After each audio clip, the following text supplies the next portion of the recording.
Hallelujah. ਪਰਮੇਸ਼ਵਰ ਦੇ ਪਵਿੱਤਰ ਨਾਮ ਦੀ ਤਾਰੀਫ ਹੋਵੇ। ਆਓ ਕੱਢਾਂਗੇ ਮੱਤੀ ਦੀ ਇੰਜੀਲ 23 ਦੀ 8 ਕੱਢਾਂਗੇ। ਮੱਤੀ ਦੀ ਇੰਜੀਲ 23 ਦੀ 8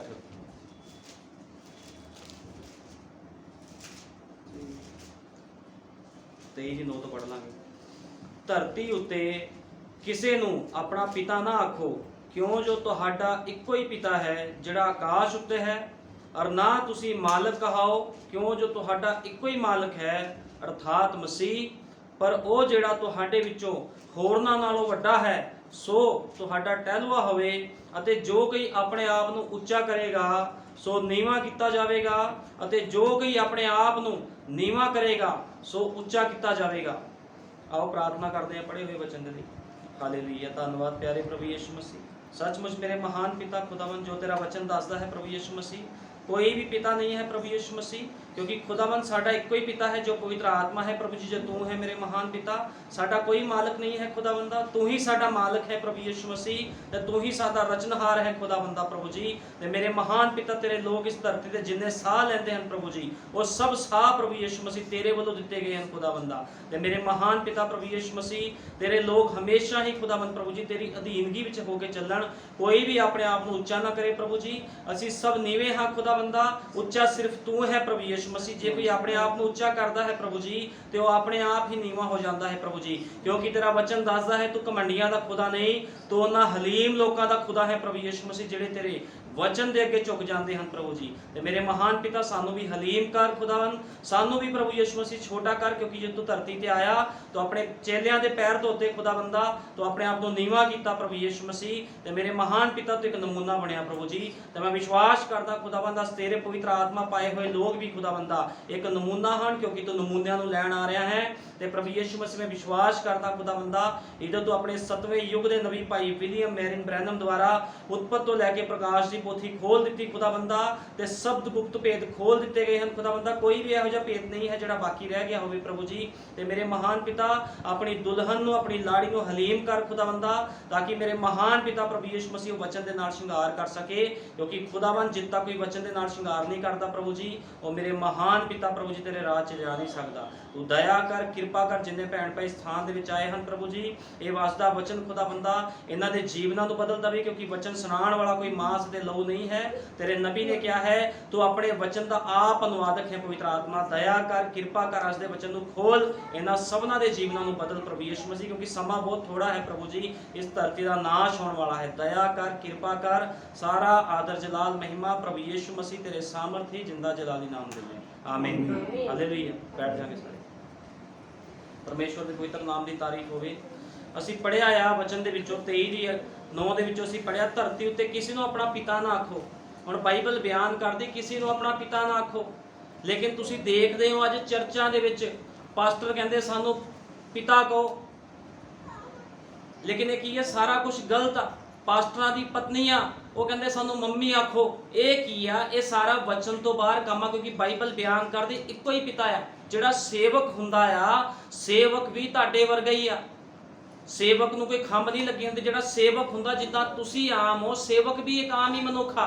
बस की हुंदा आ, परमेश्वर द्वारा चुनिया होया हुंदा आ, ओनूं स्थापित किया गया हुंदा भी वो मेरी भेडां नूं चरावे, वो मेरी भेडां दी अगवाई करे। बस इस करके हुंदा है, ठीक है ना। इस करके अजकल जिद्दां चर्चां विच असीं देखदे भी सेवक नूं बहुत उच्चा चुक्या जांदा है, लेकिन इस तरह नहीं। असीं सब बराबर। जो यीशु मसीह धरती ते आया तो उन्हें अपने चेलियां दे पैर तक धोते, उन्हें कदे भी अपने आप को उच्चा नहीं किया। लेकिन ये किहड़े लोग आ जिहड़े अपने आप को उच्चा चकदे आ, जिन्हां दे कोल खुदा दा पवित्र आत्मा नहीं है। लेकिन जिन्हां दे कोल खुदा दा पवित्र आत्मा आ, वो ये कहंदे असीं सब भैण भाई आ, असीं सब चाहे सेवक आ चाहे विश्वासी आ, असीं सबे भैण भाई आपस दे विच कोई वड्डा नहीं आ ना कोई छोटा आ। जिद्दां दे विश्वासी उदां दा ही सेवक आ।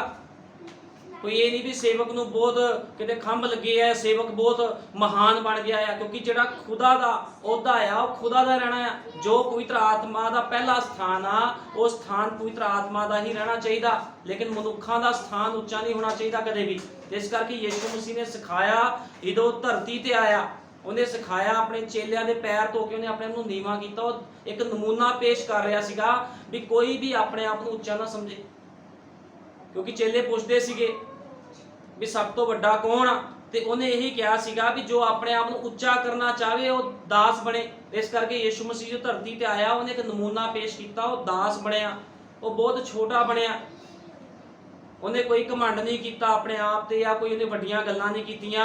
ਉਹਨੇ ਵਚਨ ਦੇ ਅਨੁਸਾਰ ਸੇਵਕਾਈ ਕੀਤੀ ਜਦੋਂ ਧਰਤੀ ਤੇ ਆਇਆ। ਲੇਕਿਨ ਅਸੀਂ ਅੱਜ ਵੇਖਦੇ ਹਾਂ ਜਿਹੜੇ ਲੋਕ ਪਵਿੱਤਰ ਆਤਮਾ ਪਾਏ ਹੋਏ ਨਹੀਂ ਆ, ਜਿਹੜੇ ਸਰੀਰਕ ਮਤ ਦੇ ਲੋਕ ਆ, ਚਾਹੇ ਉਹ ਸੇਵਕ ਹੋਣ ਚਾਹੇ ਵਿਸ਼ਵਾਸੀ, ਉਹਨਾਂ ਦੇ ਜੀਵਨ ਦੇਖੋ ਅੱਜ ਕਿੱਦਾਂ ਦੇ ਆ, ਕੋਈ ਵੀ ਫਲ ਨਜ਼ਰ ਨਹੀਂ ਆਉਂਦਾ। ਲੇਕਿਨ ਜਿਹਦੇ ਅੰਦਰ ਕੁਆਲਿਟੀ ਹੁੰਦੀ ਆ ਉਹਨੂੰ ਦੱਸਣ ਦੀ ਲੋੜ ਨਹੀਂ ਪੈਂਦੀ ਵੀ ਮੇਰੇ ਅੰਦਰ ਕੁਆਲਿਟੀ ਆ। ਜਿਹਨੂੰ ਫਲ ਲੱਗੇ ਹੁੰਦੇ ਆ ਜਿਸ ਦਰਖਤ ਨੂੰ, ਉਹਨੂੰ ਦੱਸਣ ਦੀ ਲੋੜ ਨਹੀਂ ਹੁੰਦੀ ਵੇਖੋ ਮੈਨੂੰ ਬੜੇ ਫਲ ਲੱਗੇ ਆ, ਲੇਕਿਨ ਉਹਦੇ ਫਲ ਤਾਂ ਖੁਦ ਹੀ ਪ੍ਰਗਟ ਹੋ ਜਾਂਦੇ ਆ। ਇਸੇ ਤਰ੍ਹਾਂ ਇੱਕ ਵਿਸ਼ਵਾਸੀ ਦਾ ਜੀਵਨ ਹੁੰਦਾ ਆ, ਇੱਕ ਪਾਸਟਰ ਦਾ ਜੀਵਨ ਹੁੰਦਾ ਆ। ਜਦੋਂ ਕੋਈ ਵੇਖਦਾ ਤੇ ਉਹ ਸੱਚਮੁੱਚ ਕਹਿੰਦਾ ਵੀ ਸੱਚਮੁੱਚ ਤੁਸੀਂ ਉਸ ਸੇਵਕ ਦੇ ਕੋਲ ਜਾਂਦੇ, ਉਹਨੂੰ ਫਲ ਲੱਗੇ ਆ। ਸੇਵਕ ਨੂੰ ਦੱਸਣ ਦੀ ਲੋੜ ਨਹੀਂ ਹੁੰਦੀ ਵੀ ਮੈਨੂੰ ਫਲ ਲੱਗੇ, ਮੈਂ ਬੜਾ ਆਤਮਿਕ ਆ, ਜਾਂ ਕਿਸੇ ਵਿਸ਼ਵਾਸੀ ਨੂੰ ਦੱਸਣ ਦੀ ਲੋੜ ਹੋਵੇ ਜੀ ਮੈਂ ਬੜਾ ਆਤਮਿਕ ਆ, ਮੈਂ ਕਿੰਨੀ ਪ੍ਰਾਰਥਨਾ ਕਰਦੀ, ਕਿੰਨਾ ਪ੍ਰਾਰਥਨਾ ਮੈਂ ਕਰਦਾ। ਕੋਈ ਭੈਣ ਭਾਈ ਕਵੇ ਇਹ ਸਾਰਾ ਕੁਝ ਰੋਂਗ ਆ। ਤੁਹਾਡੇ ਫਲਾਂ ਤੋਂ ਪਛਾਣੇ ਜਾਓਗੇ, ਕਿਉਂਕਿ ਯਿਸੂ ਮਸੀਹ ਨੇ ਕਿਹਾ ਫਲਾਂ ਤੋਂ ਪਛਾਣੇ ਜਾਂਦੇ ਹੋ ਤੁਸੀਂ, ਵੀ ਤੁਹਾਡੇ ਫਲ ਕਿੰਨੇ ਕੇ ਆ। ਜੇ ਫਲ ਨਹੀਂ ਆ ਤੇ ਇਹਦਾ ਮਤਲਬ ਤੁਹਾਡੀ ਜੜ੍ਹਾਂ ਖਰਾਬ ਆ। ਜਿਹਦੀਆਂ ਜੜ੍ਹਾਂ ਖਰਾਬ ਆ ਫਿਰ ਇਹ ਸਾਫ਼ ਪਤਾ ਹੁੰਦਾ ਵੀ ਉਹਦੇ ਕੀੜਾ ਲੱਗਾ ਆ। ਕੀੜੇ ਦਾ ਮਤਲਬ ਵੀ ਸ਼ੈਤਾਨ ਦੇ ਹੱਥਾਂ ਦੇ ਵਿੱਚੋਂ ਤੁਸੀਂ। ਲੇਕਿਨ ਜਿਹਦੀ ਜੜ੍ਹਾਂ ਦੇ ਵਿੱਚ ਪਵਿੱਤਰ ਆਤਮਾ ਆ ਉਹ ਫਲਾਂ ਦੇ ਨਾਲ ਭਰਿਆ ਰਹਿੰਦਾ ਆ। ਲੇਕਿਨ ਜਿੱਦ ਤੱਕ ਮਨੁੱਖ ਸਰੀਰਕ ਮਤ ਦੇ ਨਾਲ ਚੱਲਦਾ ਆ ਉਹ ਕਦੇ ਵੀ ਫਲਾਂ ਨਾਲ ਭਰ ਨਹੀਂ ਸਕਦਾ। ਉਹ ਢੋਂਗ ਜ਼ਰੂਰ ਕਰ ਸਕਦਾ ਆ ਵੀ ਮੇਰੇ ਕੋਲ ਪਵਿੱਤਰ ਆਤਮਾ ਆ, ਮੇਰੇ ਕੋਲ ਖੁਦਾ ਦੇ ਫਲ ਆ, ਲੇਕਿਨ ਉਹਦੇ ਨਾਲ ਕੋਈ ਮਤਲਬ ਨਹੀਂ ਆ। ਕਿਉਂਕਿ ਭਾਈ ਇਬਰਾਹਿਮ ਨੇ ਕਿਹਾ ਸੀ, ਯੁੱਗ ਦੇ ਨਬੀ ਨੇ ਕਿਹਾ ਆ ਵੀ ਜਿੰਨੇ ਵੀ ਲੋਕ ਨੇ ਧਰਤੀ ਦੇ ਉੱਪਰ ਉਹਨਾਂ ਦੇ ਕੋਲ ਵਰਦਾਨ ਆ। ਜਿੰਨੇ ਵੀ ਵਰਦਾਨ ਨੇ ਬਿਨਾਂ ਤੋਬਾ ਤੋਂ ਆ। ਵਰਦਾਨਾਂ ਦਾ ਹੋਣਾ ਇਹ ਨਹੀਂ ਹੈ ਵੀ ਤੁਸੀਂ ਬਹੁਤ ਆਤਮਿਕ ਹੋ ਜਾਂ ਤੁਸੀਂ ਖੁਦਾ ਦੀ ਮਰਜ਼ੀ ਨੂੰ ਪੂਰਾ ਕਰ ਰਹੇ ਹੋ, ਇਹ ਮਤਲਬ ਨਹੀਂ ਹੁੰਦਾ ਵਰਦਾਨ ਹੋਣ ਦਾ। ਹੋ ਸਕਦਾ ਤੁਸੀਂ ਕਿਸੇ ਦੇ ਮਨਾਂ ਦੇ ਖਿਆਲਾਂ ਨੂੰ ਬੁੱਝ ਲਵੋ, ਤੁਸੀਂ ਹੱਥ ਰੱਖੋ ਬਿਮਾਰ ਚੰਗੇ ਹੋ ਜਾਣ, ਵੱਡੇ ਵੱਡੇ ਚਿੰਨ ਚਮਤਕਾਰ ਹੋ ਜਾਣ, ਲੇਕਿਨ ਇਹ ਕੋਈ ਪ੍ਰਣਾਮ, ਇਹ ਕੋਈ ਉਹ ਮਤਲਬ ਵੀ ਪੱਕਾ ਕੰਮ ਨਹੀਂ ਹੈ ਵੀ ਤੁਸੀਂ ਪਵਿੱਤਰ ਆਤਮਾ ਪਾਇਆ ਆ। ਇਹ ਪ੍ਰਤੀਕ ਨਹੀਂ ਆ ਪਵਿੱਤਰ ਆਤਮਾ ਦਾ। ਜਿਹਦੇ ਕੋਲ ਪਵਿੱਤਰ ਆਤਮਾ ਆ ਉਹਦੇ ਕੋਲ ਆਗਿਆਕਾਰੀ ਆ, ਉਹਦੇ ਜੀਵਨ ਦੇ ਵਿੱਚ ਖੁਦਾ ਕੰਮ ਕਰਦਾ ਹੈ। ਜਿਹਦੇ ਕੋਲ ਪਵਿੱਤਰ ਆਤਮਾ ਹੁੰਦਾ, ਤੇ ਪਵਿੱਤਰ ਆਤਮਾ ਪਾਇਆ ਹੋਇਆ ਮਨੁੱਖ ਆਮ ਨਹੀਂ ਹੁੰਦਾ। ਉਹ ਲੋਕਾਂ ਦੀ ਨਜ਼ਰਾਂ 'ਚ ਆਮ ਹੁੰਦਾ ਆ, ਲੇਕਿਨ ਖੁਦਾ ਦੇ ਲਈ ਉਹ ਬੰਦਾ ਆਮ ਨਹੀਂ ਹੁੰਦਾ। ਉਹ ਇੱਕ ਉਹਦਾ ਚੁਣਿਆ ਹੋਇਆ ਪਰਫੈਕਟ ਬੰਦਾ ਹੁੰਦਾ ਜਿਹਨੂੰ ਖੁਦਾ ਇਸਤੇਮਾਲ ਕਰ ਰਿਹਾ ਹੁੰਦਾ ਹੈ, ਕਿਉਂਕਿ ਉਹ ਆਪਣੀ ਮਰਜ਼ੀ ਨਹੀਂ ਕਰ ਸਕਦਾ। ਫਿਰ ਉਹ ਆਪਣੀ ਮਰਜ਼ੀ ਨਹੀਂ ਕਰਦਾ।